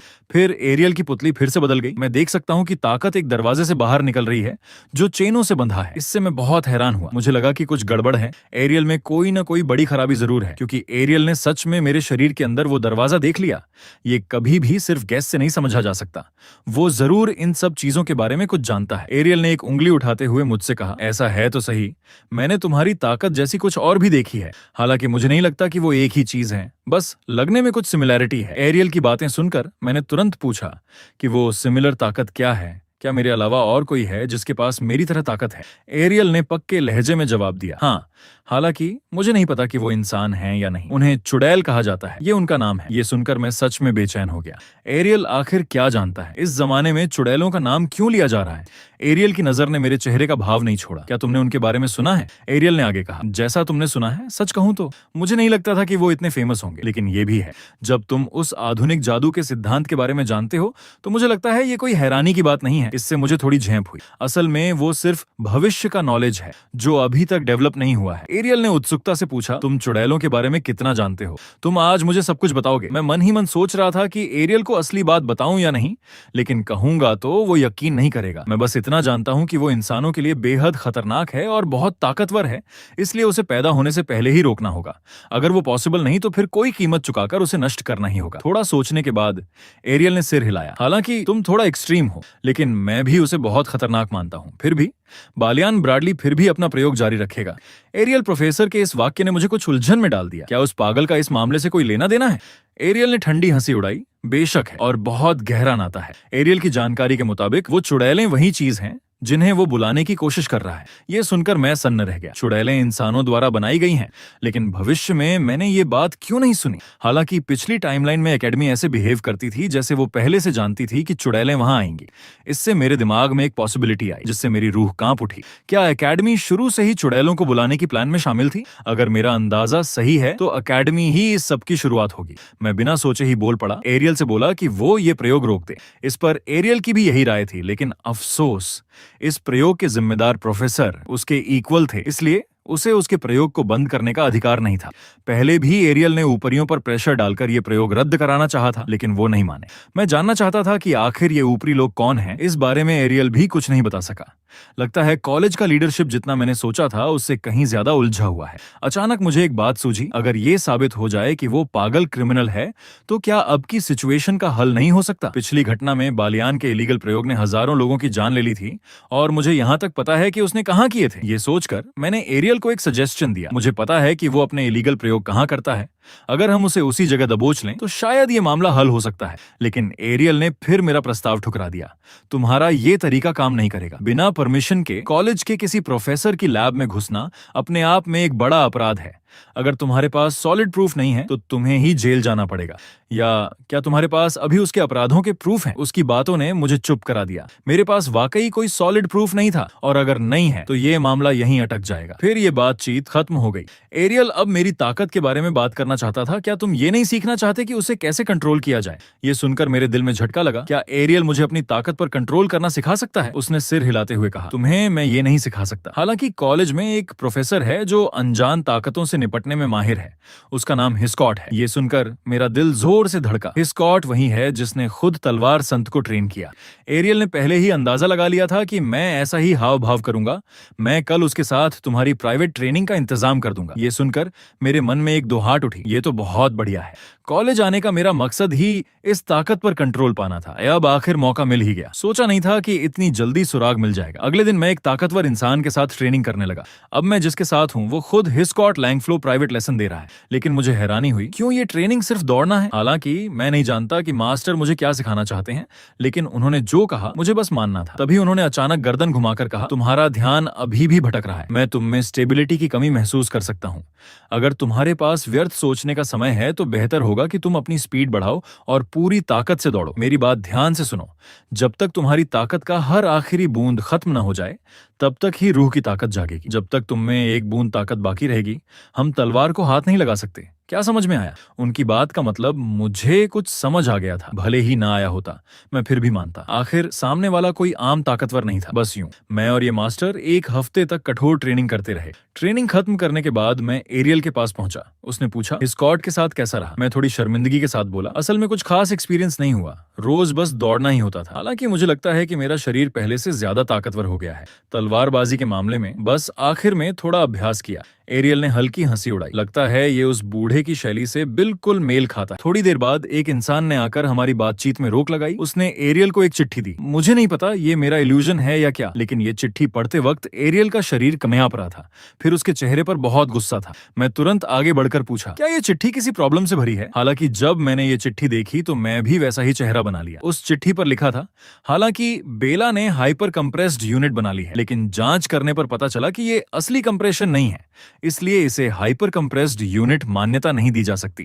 पर हस्ताक्षर किए हैं बालियान ब्रैडली ने। ये देखकर मैं गुस्से से बस उसे पागल कहता रहा। एरियल ने मुझे शांत रहने को कहा। लगता है ब्रैडली ने ठान लिया है कि बेला की सर्जरी ही होगी, भले ही बेला को अब उस सर्जरी की जरूरत नहीं है। मैंने एरियल को एक सजेशन दिया, सीधा बेला को ही मना करने को कह दो। लेकिन अफसोस कॉन्ट्रैक्ट है, इसलिए मना करना इम्पॉसिबल है जब तक ब्रैडली खुद उसे रद्द न कर दे। बेला के पास सिर्फ कॉलेज छोड़ना या फिर सर्जरी कराना ही एकमात्र ऑप्शन बचता है। ये अफरा तफरी सुनकर मेरी रूह सिहर उठी। अगर सर्जरी हुई तो बेला तबाह हो जाएगी। अगले ही पल एरियल ने जोर से मेज पर पटक दिया, ग्रे मुझे तुम्हारी मदद चाहिए। असल में एरियल मुझसे रैडली की लैब का पता जानना चाहता था। अगर एरियल उसके अपराधों को उजागर कर देगा तो कॉन्ट्रैक्ट अपने आप खत्म हो जाएगा। ये सुनकर मैंने मुस्कुराते हुए कहा, मुझे याद है तुम पहले कहा करते थे कि बिना प्रूफ के जाना बहुत खतरनाक है। अब अचानक तुम कैसे डर गए? और एरियल को ये डिसीजन लेने की वजह थी मुझ पर भरोसा करना। बस वो जगह मिल जाए तो जरूर प्रूफ मिल जाएगा। शायद एरियल ने शुरू से ही मुझ पर भरोसा कर लिया था। उसकी आंखों ने पहले ही बता दिया था कि वो पक्का कह सकता है मैंने जो भी कहा सब सच था। बस उसे मानने में थोड़ी देर कर दी। मैंने कहा, उसे पहले ही ऐसा कर देना चाहिए था। मैं चाहता हूं कि तुम मुझ पर जरा और भरोसा करो, क्योंकि मैं कभी तुमसे झूठ नहीं बोलूंगा। एरियल ने सिर हिलाया। मुझसे कहा, अभी उसे रास्ता बताओ। हम एकजुट होकर उस शख्स की हरकतों को पूरी दुनिया के सामने लाएंगे। मैंने एरियल से कहा, उसकी लैब टोरुएल गांव के पास पहाड़ों में है। एरियल को ये पहाड़ बहुत अच्छे से पता थे। सोचा नहीं था कि वो इतने छोटे से गांव में छिपा होगा। मैं उसकी एक ऑथोराइज्ड लैब जानता हूं जहां वो इल्लीगल प्रयोग करता है। एरियल ने भी माना कि वो जगह एक बेहतरीन लैब है। इसके अलावा कॉलेज में कोई भी प्रोफेसर किसी दूसरे प्रोफेसर की लैब में दखल नहीं नहीं देता। हमें बस उसके अपराधों के प्रूफ मिलने हैं, फिर हम पर उसकी लैब में सेंध लगाने का इल्जाम नहीं लगेगा। तभी दरवाजे के बाहर बेला अचानक अंदर आ गई। उसके चेहरे पर एक उदासी छाई थी। उसने हमसे कहा, प्रोफेसर ग्रे, मुझे आज ये चिट्ठी मिली। एरियल ने एक कदम आगे बढ़ाया और 2 उंगलियों से उसके हाथ की चिट्ठी ले ली। एरियल ने उसे इस बारे में चिंता न करने को कहा, वो और ग्रे मिलकर सब ठीक कर देंगे। बेला ने भांप लिया कि एरियल क्या करना चाहता है। उसने पूछा, प्रोफेसर क्या तुम मेरे लिए उनसे लोहा लेने की सोच रहे हो, और वो भी अकेले? एरियल के कदम रुक गए। उसने मुंह फेरकर बेला से कहा, मैं अकेला ही काफी हूँ। बेला थोड़ी चिंतित हुई। उसने मेरी तरफ देखा। तब मैंने एरियल को रुकने को कहा। मैं भी उसके साथ जाना चाहता हूँ। बेला भी ऐसा ही चाहती थी, क्योंकि ये मामला उसकी जान से जुड़ा था, इसलिए उसका भी साथ जाना बनता था। प्रोफेसर एरियल को तो सिर्फ सिरदर्द हुआ। उसने कहा, तुम लोगों का दुश्मन एक पागल है जो बार बार इंसानों पर खतरनाक प्रयोग करता रहता है। अगर उसने तुम में से किसी को भी पकड़ लिया तो कोई नहीं जानता कि वो क्या क्या कर सकता है। इसलिए मैं तुम दोनों को उस जगह जोखिम में नहीं डाल सकता। लेकिन मुझे ऐसा नहीं लगा। प्रोफेसर का अकेले जाना और भी खतरनाक होता। अगर मैं उस ताकत का यूज करूं जो मैंने राक्षस सेनापति को मारने के लिए यूज की थी, तो मैं तुम्हारे काम आ सकता हूं। इसके अलावा अगर तुम गायब हो गए तो पवित्र आंख कॉलेज के एक स्टूडेंट के तौर पर मुझे निकाल दिया जाएगा। इसलिए कृपया हमें कम से कम अपनी तकदीर खुद तय करने दो। हम तुम्हारे लिए बोझ नहीं बनेंगे, बल्कि तुम्हारी मदद ही करेंगे। एरियल ने हम दोनों की तरफ देखा और गहरी ऊँह भरी। फिर बोला, लगता है मैं रोकता हूं तो भी तुम लोग साथ चलोगे। ठीक है, जाने की परमिशन दे सकता हूं, लेकिन एक शर्त होगी। और वो शर्त थी कि चाहे कुछ हो जाए, अपनी जान की सुरक्षा का पहले ध्यान रखना। हम दोनों ने एक साथ कहा, ये तो आप कहेंगे भी नहीं, हम समझते हैं। फिर हम उस पहाड़ पर चले गए और मैं उन दोनों को एक घर के सामने ले गया। बेला थोड़ी कंफ्यूज थी। क्या वो सच में यहाँ इलीगल प्रयोग करता है? प्रोफेसर ने उसे शक न करने को कहा। हमें अंदर जाकर प्रूफ ढूंढने हैं। मैं उसे पक्के दिल से बता सकता हूँ कि वो यहीं है। मेरे पक्के लहजे सुनकर दोनों ने तेज नजरों से एक दूसरे को देखा। एरियल ने कहा, चूंकि तुम इतना पक्का कहते हो तो हम तुम पर यकीन करते हैं। एरियल के पास एक अच्छी खबर थी। वालियान इस वक्त मैजिक एसोसिएशन की बैठक में होना चाहिए, इसलिए वो यहाँ नहीं है। हालांकि मुख्य दरवाजे पर कोई जाल लगा हो सकता है, इसलिए हमें बगल के दरवाजे से अंदर घुसना होगा। और अब एरियल कमाल दिखाने वाला था। अंदर घुसते ही पहले प्रूफ ढूंढने हैं। तब बेला ने फिर पूछा, प्रोफेसर तुम यकीनन मेरे लिए ये सब करना चाहते हो? क्या तुम मुझ जैसे इंसान के लिए ऐसा करने लायक है? लेकिन मैंने उसकी बात काट दी। तुम जो कह रही हो वो गलत है। उसके प्रयोगों को रोकना इस दुनिया के लिए है, सिर्फ तुम्हारे लिए नहीं। क्या आप बात समझ में आ गई? थोड़ी देर बाद एरियल के एक ऑर्डर के साथ ही हम सब अंदर घुस गए और मेरी स्पीड उन दोनों से तेज थी। सबसे आगे दौड़ा। साथ ही एरियल के हाथ में आग का जादू जमा हो गया। उसने हाथ हिलाते ही कई ज्वालामुखी अटैक्स ने उस बड़े दरवाजे को तोड़ गिराया। एरियल का जादुई अटैक बहुत ताकतवर था। सिर्फ एक लापरवाही से फेंका जादू इतना बड़ा तांडव कर सकता था, ये देखकर मैं थोड़ा हैरान हुआ। हम तो सेंध लगा रहे हैं, इतना तामझाम क्यों? ये सच में बहुत बढ़ा चढ़ा था। उस दीवार की बगल की दीवार में एक छेद करने के बाद हम अंदर घुसने को हुए। हालांकि जब मैंने अंदर की सूरत देखी तो मैं हैरान रह गया। जैसे ही हम लोग लैब में घुसे, हमने हर तरफ लाशें बिखरी देखी। ये सब ब्राड के प्रयोग के जीव थे। ये सब देखकर मेरी नजरों में सिर्फ गुस्सा था।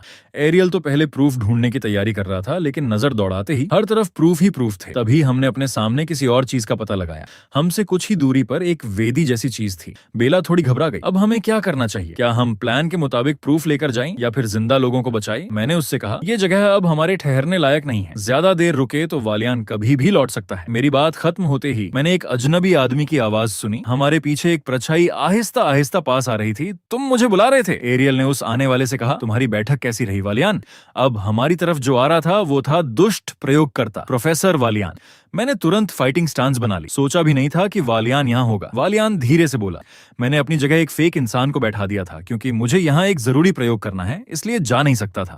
ये सुनकर एरियल कंफ्यूज्ड हो गया। तुम्हारा जरूरी प्रयोग आखिर है क्या? असल में वालियान ने हाल ही में ताजा प्रयोगात्मक सामग्री हासिल की थी, इसलिए उनके ताजा रहते प्रयोग करना चाहता था। हालांकि अब उसकी प्लान बदल रही थी, क्योंकि हमारे घुसपैठ की वजह से उसे नई प्लान बनानी होगी। इस पल एरियल के चेहरे पर भी बेचैनी झलक रही थी। इतनी जानलेवा गंध है, बल्कि मैं शांत था, क्योंकि हमने वो देख लिया था जो नहीं देखना चाहिए था। सो हमें मारा जाना तय था। वालियान की निगाहें हम पर जमी हुई थीं। हालांकि उसे नहीं पता था कि हमें लैब का पता कहां से पता चला, लेकिन वो इतना पक्का कह सकता था कि हम लोग यहाँ आने से पहले किसी को नहीं बताए थे, इसलिए अगर हम तीनों गायब हो गए तो किसी को हम पर शक नहीं होगा। ये सुनकर बेला डर से लगभग बेहोश हो गई। एरियल के दिल में बहुत बुरा लग रहा था। तुम ये तो नहीं कहोगे कि हमें लैब के चूहों की तरह यूज करोगे? इस पर वालियान ने सिर्फ हल्की हंसी उड़ाई। इतना उत्तेजित मत हो। तुम लोगों की कुर्बानी जादू की सीमाओं को आगे बढ़ाएगी। चूंकि मैं तुम्हें जीता नहीं छोड़ सकता, इसलिए पक्का करूंगा कि तुम लोग मैक्सिमम फायदा पहुंचाओ। अगले ही पल एक बड़ा फायरबॉल वालियान के मुंह पर जा लगा। ये अचानक अटैक देखकर वालियान कुछ संभल नहीं पाया। धमाके की आवाज सुनकर पता चला कि पहले वाला फायरबॉल बहुत जोर का धमाका कर चुका था। एरियल ने पास ही खड़ी बेला पर नजर गड़ा दी। सोचा नहीं था कि ये छोकरी इतना कड़ा कदम उठाएगी। अब बेला के चेहरे पर सख्ती थी। लगता था वो वालियान से बहुत नफरत करती थी और उसने बिल्कुल रहम नहीं दिखाया। हालांकि हम सबको हैरान करते हुए बेला का अटैक वालियान को मामूली नुकसान तक नहीं पहुंचा सका। वालियान ने मजाकिया लहजे में कहा, इंसानी आंख वाला एरियल अभी भी बूढ़ा तीर है। सोचा नहीं था कि तुम जैसा स्पेशल रिक्रूट स्टूडेंट इतना शानदार हुनर रखता है। अगर ऐसा है तो उसे और ज्यादा सावधान रहना चाहिए, क्योंकि बेला के अलावा यहाँ एक और पवित्र आंख का रिक्रूट टारगेट है। मैं तुम्हारी इस छोटी चाल का बहुत बुरा मानता हूँ। कॉलेज का एक स्टूडेंट गुरु की हत्या करने की कोशिश करेगा, ये बहुत बड़ी बेअदबी है। बेला ने ठंडी हंसी उड़ाई। मैं मरने से मरना बेहतर समझती हूँ कि किसी को मार डालूं। अफसोस, मौके का फायदा उठाकर तुम्हें एक झटके में खत्म नहीं कर सकी। एरियल ने हम दोनों को पीछे हटने का इशारा किया। उसे लगने लगा था कि मामला अब उसके बस के बाहर जा रहा है, खासकर जब हमारे पास अब प्रूफ थे तो कॉलेज बाकी मामले संभाल लेगा। हालांकि हम जाना चाहते थे, लेकिन वालियान हमें जाने वाला नहीं था। उसने इसी पल बेला पर काला जादू किया। बस उसी पल एरियल ने अपनी गोल्डन शील्ड जमा दी। एरियल ने फिर पीछे बेला को जल्दी जाने को कहा। ये मामला वो खुद निपटाएगी, लेकिन वालियान ने उसकी बात काट दी। तुम ये सब बेकार कर रहे हो। ये मेरे रिसर्च का नतीजा है। इन्हें कहते हैं लालची लपटें। ये जादू उस आग को छोड़ता है जो बचाव वाले जादू को खा जाती है और उसे अपनी ताकत में बदल लेती है। धीरे धीरे दोनों जादुई अटैक काफी देर तक भिड़ते रहे। एरियल की शील्ड अब टूटने को आ गई थी। सिद्धांत रूप में इस जादू को रोका ही नहीं जा सकता। एकमात्र कमी ये थी कि इसे यूज करने में थोड़ी कीमती सामग्री खर्च होती है। थोड़ी देर बाद एरियल की गोल्डन शील्ड लगभग इस जादू को खा चुकी थी। हालांकि अगले ही पल एरियल की आंखों में नीली रोशनी कौंधी और फिर इस गोल्डन जादू के घेरे के पीछे एक और नीला जादू का घेरा आ गया। ये भी एक बचाव वाला जादू था। हालांकि ये काला जादू मानो किसी भी बचाव वाले जादू से नहीं डरता था, सीधा टकराकर ऊपर चढ़ गया। जल्द ही एरियल की शील्ड में फिर दरारें आ गईं। उसने जल्दी से बेला से कहा कि वो जादू मेमोरी पत्र मुझे दे दे। एरियल ने अब तक सब कुछ रिकॉर्ड कर लिया था। जैसे ही हिस्कॉट ये देख लेगा, समझ जाएगा कि क्या करना है।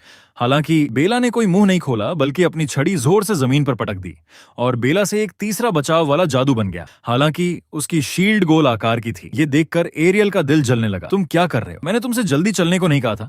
बेला एरियल को अकेला छोड़कर कैसे जा सकती थी? उसने अभी देखा था कि एरियल की शील्ड टूट चुकी थी, इसलिए उसे रिपेयर करनी जरूरी थी। एरियल अब ये भी नहीं जानता था कि क्या कहे। हमने तो आने से पहले ही तय कर लिया था कि अगर कोई अनहोनी हुई तो अपनी जान पहले बचाना। मेरा जादू साफ तौर पर सही नहीं चल रहा था। शील्ड्स उसके जादू को रोक नहीं पा रही थी, इसलिए मैं थोड़ा वक्त निकालूंगा। तुम दोनों जल्दी यहाँ से जाओ। लेकिन एरियल ने सोचा भी नहीं था कि उसकी बात करते करते उसकी शील्ड टूट जाएगी। एरियल की आंखों में घबराहट थी। बस 2 ही पल लगे इसे तोड़ने में। उसका ये जादू सच में बहुत अजीब है। हालांकि एरियल की शील्ड टूटने पर बेला के चेहरे पर कोई भाव नहीं आया। उसने कहा, प्रोफेसर का बचाव वाला जादू टूटने से क्या फर्क पड़ता है? अगले ही पल मेरा जादू तेजी से आगे बढ़ा और बेला के बचाव वाले जादू से भिड़ने लगा।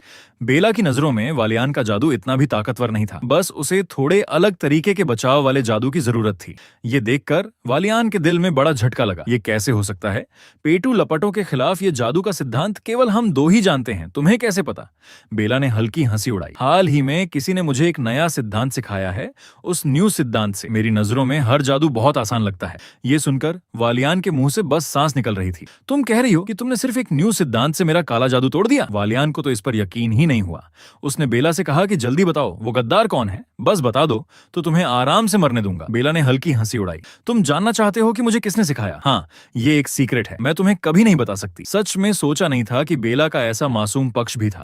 वालियान ने एक लाल पत्थर निकाला और उसे चट कर दिया। चूंकि तुम लोग इतनी मौत के दीवाने हो तो बस मेरी आग में झलकर मरो। मैंने हल्की मुस्कुराहट के साथ कहा, अब क्या होगा, मेरी बारी आ गई है। बस अब वालियान ने एक लाल पत्थर निकालकर जोर से तोड़ दिया। तुम तीनों यूं ही मेरी आग में जलने को तैयार हो जाओ। अगले ही पल उस लाल पत्थर से कई कंकाल बाहर निकले। ये कंकाल रस्सी की तरह एक साथ गूंथ गए, फिर एक डरावने मुंह का रूप लेकर मेरी तरफ बढ़ने लगे। मैंने बेला को संभल कर कहा। उसने कहा वो अभी संभल सकती है। हालांकि बेला को भी थोड़ी घबराहट हो रही थी, क्योंकि उसकी जादू एनर्जी लगभग खत्म होने को थी। वालियान ने पहले ही ये भांप लिया था, तुम्हारी जमा पूंजी से बस एक पल ही चल पाएगा। बेला इतनी उत्तेजित भी थी। उसने कहा, प्रोफेसर तुम उस पर अटैक करो, मैं पूरी ताकत से बचाव करूंगी। बेला की बात सुनकर एरियल की आंखों में नीली रोशनी कौंधी। उसकी पवित्र आंख वालियान के जादू में कमियां ढूंढ रही थी। बस एक कमजोर बिंदु मिलते ही वो जादू को बचाव घेरे के बाहर फेंक सकता था। फिर एरियल ने हल्का हाथ उठाया। बिजली के तारों ने बचाव घेरे के बाहर झांक लिया। वो कमजोर बिंदु मिलते ही एरियल ने कोई रहम नहीं दिखाया। उसका पूरा शरीर बिजली से दहकने लगा। एरियल के जोरदार चिल्लाने के साथ ही उसके शरीर की सारी बिजली उसके काले जादू पर टूट पड़ी। ये बिजली का अटैक बहुत तेज और जोरदार था, लेकिन अफसोस उसे इस जादू को तोड़ने का तरीका नहीं मिला था। बिजली के जादू के छूते ही काला जादू उसे निगलने लगा और आखिर में पूरी तरह खा गया। वालियान ने ठंडी सांस ली। तुम काउंटर अटैक करने का सपना देख रहे हो। बिल्कुल इम्पॉसिबल है। लगता है अब तुम मुझे छू भी नहीं सकते। एरियल को लगने लगा कि कुछ गड़बड़ है। सोचा नहीं था कि इस काले जादू की खाने की ताकत इतनी भयंकर होगी। अगर मुझे याद ठीक से है तो एरियल का अटैक करने वाला जादू टीचर्स में सबसे कमजोर है और आग के प्रभाव से वो निश्चित रूप से एरियल के जादुई अटैक को सोख रहा था। उसका पूरा शरीर हल्का सा कांप रहा था और वहां खड़े रहने पर ही उसकी पूरी ताकत लग रही थी। एरियल के पास कोई चारा नहीं बचा था। यही कारण था कि मैंने पहले ही कहा था कि जल्दी निकल जाओ, लेकिन तुम लोग माने ही नहीं। तुम लोगों ने वालियान को बहुत कम आंका था। अब हर कोई मुसीबत में था और मैं इसी वक्त बीच में आ गया। मैंने हल्की मुस्कुराहट के साथ कहा, ये सब मुझ पर छोड़ दो, तुम दोनों आराम करो, अब बारी है बदले के खिलाड़ी की। एरियल और बेला को यकीन नहीं हुआ। हम दोनों जो नहीं कर पाए, क्या तुम उसे हरा सकते हो? बेला जानना चाहती थी कि मैं अब क्या कर सकता हूँ, क्या करने वाला हूँ। तुम्हारी तलवार उस तक पहुंच भी नहीं सकती। मैंने जवाब दिया, कोई बात नहीं, बस अब मुझे करते देखो। एरियल कुछ समझ गया। तुम्हें यकीन है कि तुम ये करोगे? इस ताकत को दोबारा यूज करने से तुम्हारी जान जा सकती है, भले ही बच जाओ। तुम्हारा ठीक होने वाला हाथ कभी ठीक नहीं हो सकता। ये सुनकर मैंने हल्की मुस्कुराहट के साथ कहा, अकेले मेरे मरने से अच्छा है कि हम तीनों ही यहाँ मरें। इधर अपने काले जादू की वजह से वालियान अंदर का नजारा नहीं देख पा रहा था। हालांकि उसने एक लाल रोशनी धीरे धीरे फैलते देखी। फिर उसने एक जवान को हवा में तलवार घुमाते देखा। बस वो नजारा उल्टा था। नजारा इसलिए उल्टा था क्योंकि मैंने वालियान का सिर काट दिया था। मैंने सिर्फ एक ही वार से वालियान को मार डाला था। उस एक वार की ताकत वो नहीं झेल सकता था। मेरी नजर बहुत सख्त थी। तुम जैसे लोगों को बहुत पहले ही मर जाना चाहिए था। अब हमारे सामने सिर्फ एक धड़ खड़ा था, बिना सिर के। बेला को अब भी यकीन नहीं हुआ। मैंने जो वार किया उसने उसकी सोच ही बदल दी। गिरने की आवाज आई, वालियान का सिर और धड़ एक साथ जमीन पर गिरे। एरियल भी हैरानी से आंखें फाड़े रह गया। ये पहली बार था जब उसने असली चीज देखी थी। हालांकि पहले राक्षस सेनापति के लड़ाई के नजारे का पता लगाया था, लेकिन आंखों देखी बात और ही थी। इतना कहेंगे भी तो कोई यकीन ना करे, क्योंकि हैरान कर देने वाली बात थी। तभी बेला ने ऊपर से कुछ चट्टानें गिरती देखी। फिर तो पूरी छत के पत्थर आ गिरे। लगता है उस वार के जोर का असर छत पर हुआ था। हालांकि तभी एक हल्के धीमे कदमों की आवाज आई। हर कदम के साथ जमीन पर नीली रोशनी के निशान बनते जा रहे थे। फिर जमीन से कई गुलाबी रंग की लेजर रोशनियां निकली और सभी मलबे को रोक लिया। एरियल अभी भी हैरानी में था। पहले वालियान के जादू से वो दब गया था, लेकिन इन चीजों का तो कुछ भी नहीं था। फिर एरियल ने मेरी तरफ देखा। सुनो, तुम्हारा शरीर अब ठीक है ना? उस एक वार का तो कमाल ही कुछ और था। बस फट की आवाज आई। मेरे हाथ से तलवार गिर गई। मुझे नहीं पता क्या हुआ, बस मुझे लगा कि मेरे यूज वाले हाथ में बहुत दर्द हो रहा है और थोड़ा सुन भी रहा था। फिर मैंने फिर से तलवार उठा ली। तुम मेरी चिंता मत करो, मैं अभी हिल डुल सकता हूँ। ये देखकर एरियल ने हल्की हंसी उड़ाई। ये तो पहले से कहीं बेहतर है। लगता है तुम्हारी ट्रेनिंग रंग लाई है। वो जो कह रहा था मैं उससे सहमत था। अगर गांव में इस तरीके का यूज मैंने पहले किया होता तो बस हाथ थोड़ा दर्द करता, जबकि पहले तो कई दिन बेहोश रहता। उठता तो हाथ हिला भी नहीं पाता। लगता है तलवार संत के साथ जो एक हफ्ता गुजारा वो बेकार नहीं गया। मुझे नहीं पता था कि उस वक्त एरियल मेरे दाहिने हाथ को देख रहा था। उसने अपनी पवित्र आंख से मेरे हाथ की बनावट फिर से परखी थी और उसे फिर से डैमेज्ड पाया था। वो मेरी तरफ बढ़ता हुआ बोला, तुम्हारी बदौलत हम बच गए, लेकिन मुझे अफसोस है कि तुम्हें फिर से उस ताकत का यूज करना पड़ा। मैंने उसे इसे लेकर चिंता न करने को कहा। आखिर वालियान को रोकने पर अड़ा रहने वाला भी मैं ही था। लेकिन एरियल फिर भी मुझे धन्यवाद कहना चाहता था। हालांकि उसकी अगली बातों ने मुझे कंफ्यूज्ड कर दिया। उसने कहा कि मैं थोड़े समय में इस ताकत का दोबारा यूज ना करूं। एरियल लगभग रोनी सूरत में बोला, कृपया मेरी पवित्र आंख पर भरोसा करो, वरना तुम्हारा नुकसान कभी ठीक नहीं होगा। एरियल ने मुझसे कहा कि थोड़े समय में इस ताकत का दोबारा यूज मत करना, वरना नुकसान कभी पूरा नहीं होगा। ये सुनकर मैं पहले तो सन्न रह गया, फिर सिर हिला दिया कि मैं समझ गया। तभी पीछे से बेला ने मुझसे पूछा। वो जानना चाहती थी कि क्या वो जादू था। अगर जादू था तो उसने कोई भी जादू क्यों महसूस नहीं किया। असल में इतनी बड़ी ताकत को जादू मानना शायद पॉसिबल नहीं था। आखिर तुमने किस ताकत का यूज किया? हालांकि एरियल ने उसकी बात काट दी। मुझे माफ करना, लेकिन मैं चाहूंगा कि तुम इस मामले में और गहराई में ना जाओ और किसी से भी यहाँ देखी हर चीज का जिक्र मत करना। बेला एक उत्सुक बच्चे की तरह सवालों के जवाब पूछती जा रही थी। एरियल ने बेबसी के साथ अपने हाथ में लगातार जादू जमा किया और बेला से बड़े सख्त लहजे में कहा, अगर तुम मेरी कही बात मानने को राजी नहीं हो तो मैं तुम्हारी यादें मिटाने पर मजबूर हो जाऊंगा। अब सुनो, तुम्हारे पास दो ऑप्शंस हैं, या तो यादें मिटवाओ या मैजिकल कॉन्ट्रैक्ट करो। बेला बुरी तरह डर गई। वो अपनी यादें नहीं मिटवाना चाहती थी, इसलिए उसने मैजिकल कॉन्ट्रैक्ट चुन लिया। ये सुनकर एरियल ने बेला के सामने एक मैजिकल कॉन्ट्रैक्ट का पत्र तैयार कर दिया। बेला ने बड़ी सहजता से अपना नाम लिख दिया, मानो ये मामला यहीं खत्म हो गया था। वो फिर से कोई सवाल नहीं उठाएगी। एरियल ने मुझसे पूछा कि मैं क्या करूंगा। मैंने कहा, हालांकि मैं भी उन प्रयोगों के बारे में चिंतित हूं, लेकिन मुझे लगता है कि अब सबसे जरूरी काम इन लोगों को मुक्ति दिलाना है। ये भले ही ऊपर से मरे हुए जैसे लगते हैं, लेकिन असल में ये जादू से बेहोश कर दिए गए हैं। एरियल ने अपनी उंगलियां चटकाईं। हालांकि इन्हें कोई खतरा नहीं था, लेकिन सेफ्टी के लिए हमें इन्हें कॉलेज की मेडिकल फैसिलिटी में ले जाना चाहिए। अगले ही पल एक गोल्डन रोशनी सबके सामने आई और इस रोशनी ने सभी प्रयोगात्मक जीवों को अपने आवरण में ले लिया। इससे कम से कम बाहरी नुकसान से टेम्परेरी तौर पर बचाव हो सकता था। प्रयोगात्मक जीवों का मामला सुलझ गया। एरियल ने यहाँ और गहराई से जांच करने का सुझाव दिया। जब उसने इस जगह को फिर से देखा तो ये यकीन करना मुश्किल था। उसने जहां तक नजर डाली इलीगल प्रयोग हो रहे थे। लगभग सभी प्रयोगों में मैजिकल कैटलिस्ट बनाने या इंसानों की मैजिकल क्षमता बढ़ाने के लिए इंसानी बलि देना शामिल था। हर प्रयोग बेहद क्रूर था। एरियल ने चुड़ैलों से संबंधित कोई प्रयोग नहीं देखा। क्या ये किसी और जगह किए जा रहे थे? मुझे भी ये बहुत अजीब लगा। मेरे पुराने जमाने में इसी जगह पर कोई बड़ी घटना घटी थी जिसमें हजारों लोग मारे गए थे। बस एक मैजिकल कैटलिस्ट बनाना ऐसी एक्सीडेंट को कैसे अंजाम दे सकता है? अचानक मेरी आंखें फटी रह गईं। मैंने कुछ याद किया। मेरे पुराने जमाने में उन लोगों को जमीन से निकली हुई बाधाओं ने मार दिया था। ये कहकर मैंने जल्दी से आगे जा रहे एरियल और बेला को रोक लिया। बेला कुछ तंग आ गई। क्या तुम कुछ सोचे हो? तुम्हारे चेहरे पर बहुत उदासी है। मेरा इस तरह उदास होना भी लाजमी था क्योंकि मुझे लग रहा था कि नीचे कुछ हो सकता है। अगर वो चुड़ैल है तो मेरी हैरानी की हद ही न रहे। मैंने अपनी बात एरियल को बताई। मेरा अंदाजा था कि शायद जमीन के नीचे कोई रास्ता छिपा है। एरियल ने जमीन की तरफ देखा। उसे ऐसा कुछ पॉसिबल नहीं लगा। कौन सा प्रयोग जमीन के नीचे जाकर करता है? उसकी पवित्र आंख ने जमीन की हर दरार को तो देखा, लेकिन अफसोस उसकी पवित्र आंख जमीन के नीचे छिपे रास्ते को नहीं देख पाई, जिसका मतलब मेरा अंदाजा गलत हो सकता था। एरियल मुझे नतीजा बताने ही वाला था कि उसकी नजर अचानक जम गई और बोला, तुम लोग वहीं खड़े रहो, और खुद तेजी से आगे बढ़ा। उसने जमीन को बहुत गौर से देखा और फिर से अपनी पवित्र आंख का यूज किया। हालांकि बहुत कम, लेकिन वो महसूस कर सकता था कि यहाँ कम दूरी के मैजिकल ट्रांसमिशन के निशान हैं। शायद ये एक ऐसा स्थान था जहाँ केवल ट्रांसमिशन जादू से ही पहुंचा जा सकता था।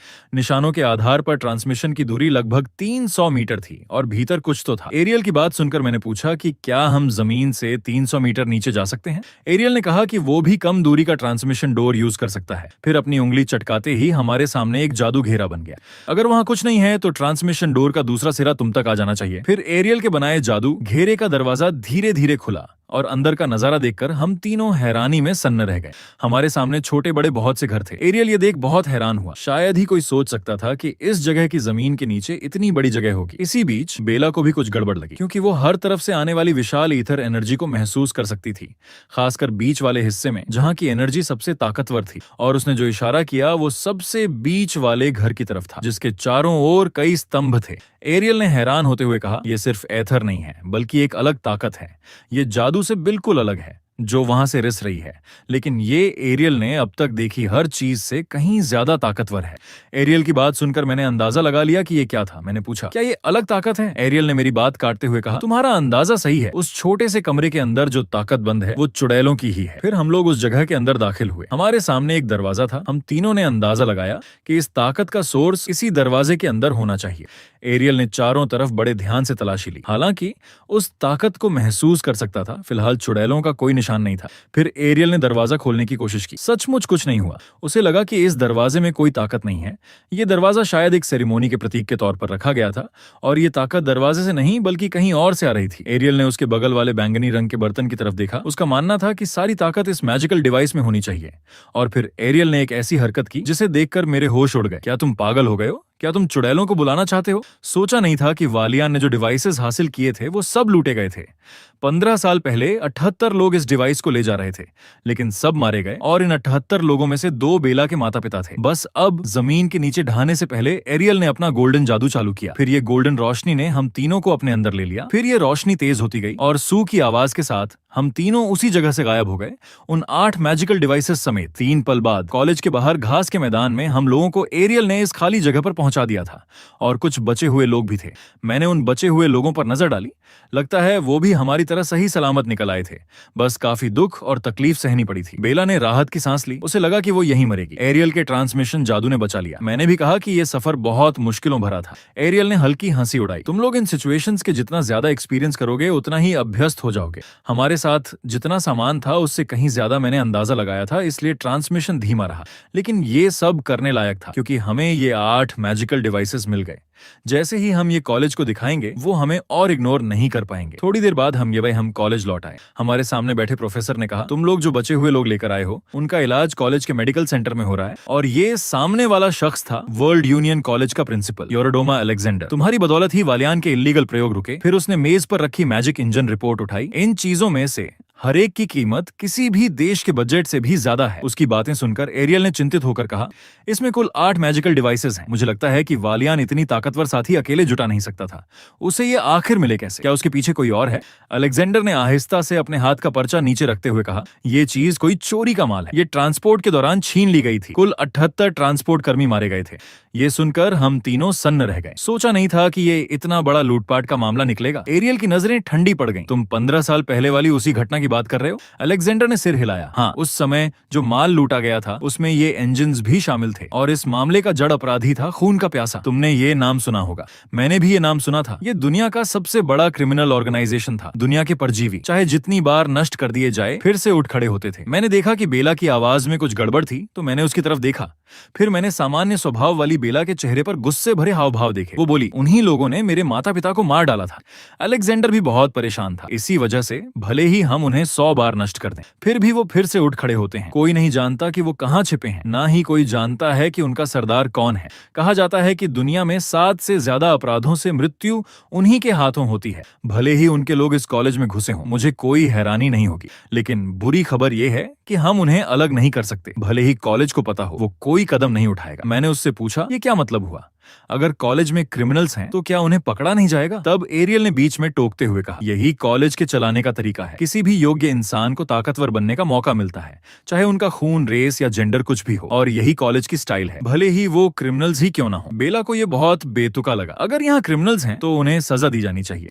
अलेक्जेंडर बेला की बात से सहमत था, हालांकि ऊपर वाले लोग ऐसा नहीं सोचते थे। बेला थोड़ी कंफ्यूज्ड थी। क्या प्रिंसिपल बड़ा अधिकारी नहीं है? अलेक्जेंडर ने शर्मिंदगी के साथ कहा, मैं तो बस एक सबोर्डिनेट हूँ। बड़ा अधिकारी होना तो दूर की बात है। मैं शायद नाम मात्र का कॉलेज का चेहरा हूँ, लेकिन असल में मेरा अधिकार बिल्कुल हास्यास्पद है। तुम लोग जानना चाहते हो कि असली सत्ता किसके हाथ में है? मैं और बेला एक साथ सिर हिलाने लगे, क्योंकि हम असली पर्दे के पीछे के इंसान को जानने के लिए बहुत उत्सुक थे। हालांकि अलेक्जेंडर अभी हमें बताने पर राजी नहीं था। उसने कहा, तुम लोग बस ताकत हासिल करते जाओ, जितना ताकतवर होगे उतना ही ज्यादा जानोगे। जब तुम में उतनी ताकत आ जाएगी, तुम कॉलेज के मूल में गहरे उतर सकोगे। तब तक जो सच तुम जानना चाहते हो वो खुलकर सामने आ सकता है। अलेक्जेंडर किसी का नाम लेकर नहीं बता सकता था, लेकिन वो कुछ हिंट्स जरूर दे सकता था। तुम्हारे एक बड़े भाई की इतनी ताकत है कि वो कॉलेज की पूरी डायरेक्शन तय कर सकता है। यहाँ तक कि क्रिमिनल्स को अपनाने की पागलपन भरी पॉलिसी भी उसी ने तय की है। मुझे समझ में आ गया। तो अगर हम उससे भी ज्यादा ताकतवर हो जाएं, तो क्या हम कॉलेज को बदल सकते हैं? अलेक्जेंडर ने ज्यादा नहीं कहा, लगभग ऐसा ही है। इस कॉलेज में ताकत ही सब कुछ है। मैं और बेला ने मुट्ठी भींच ली। यही हमारी ताकत बनने की बुलंदी थी। अलेक्जेंडर ने यह सब अपनी आंखों देख लिया।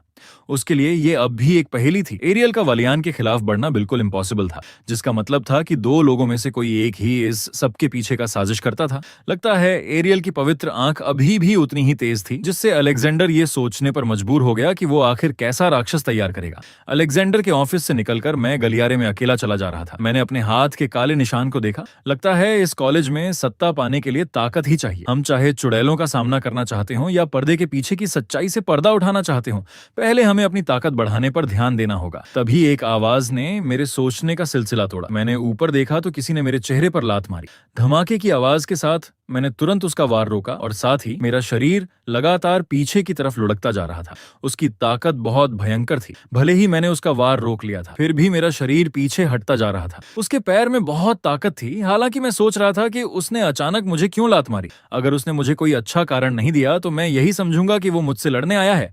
तो फिर वक्त आने पर मुझसे बेरहमी की उम्मीद करना।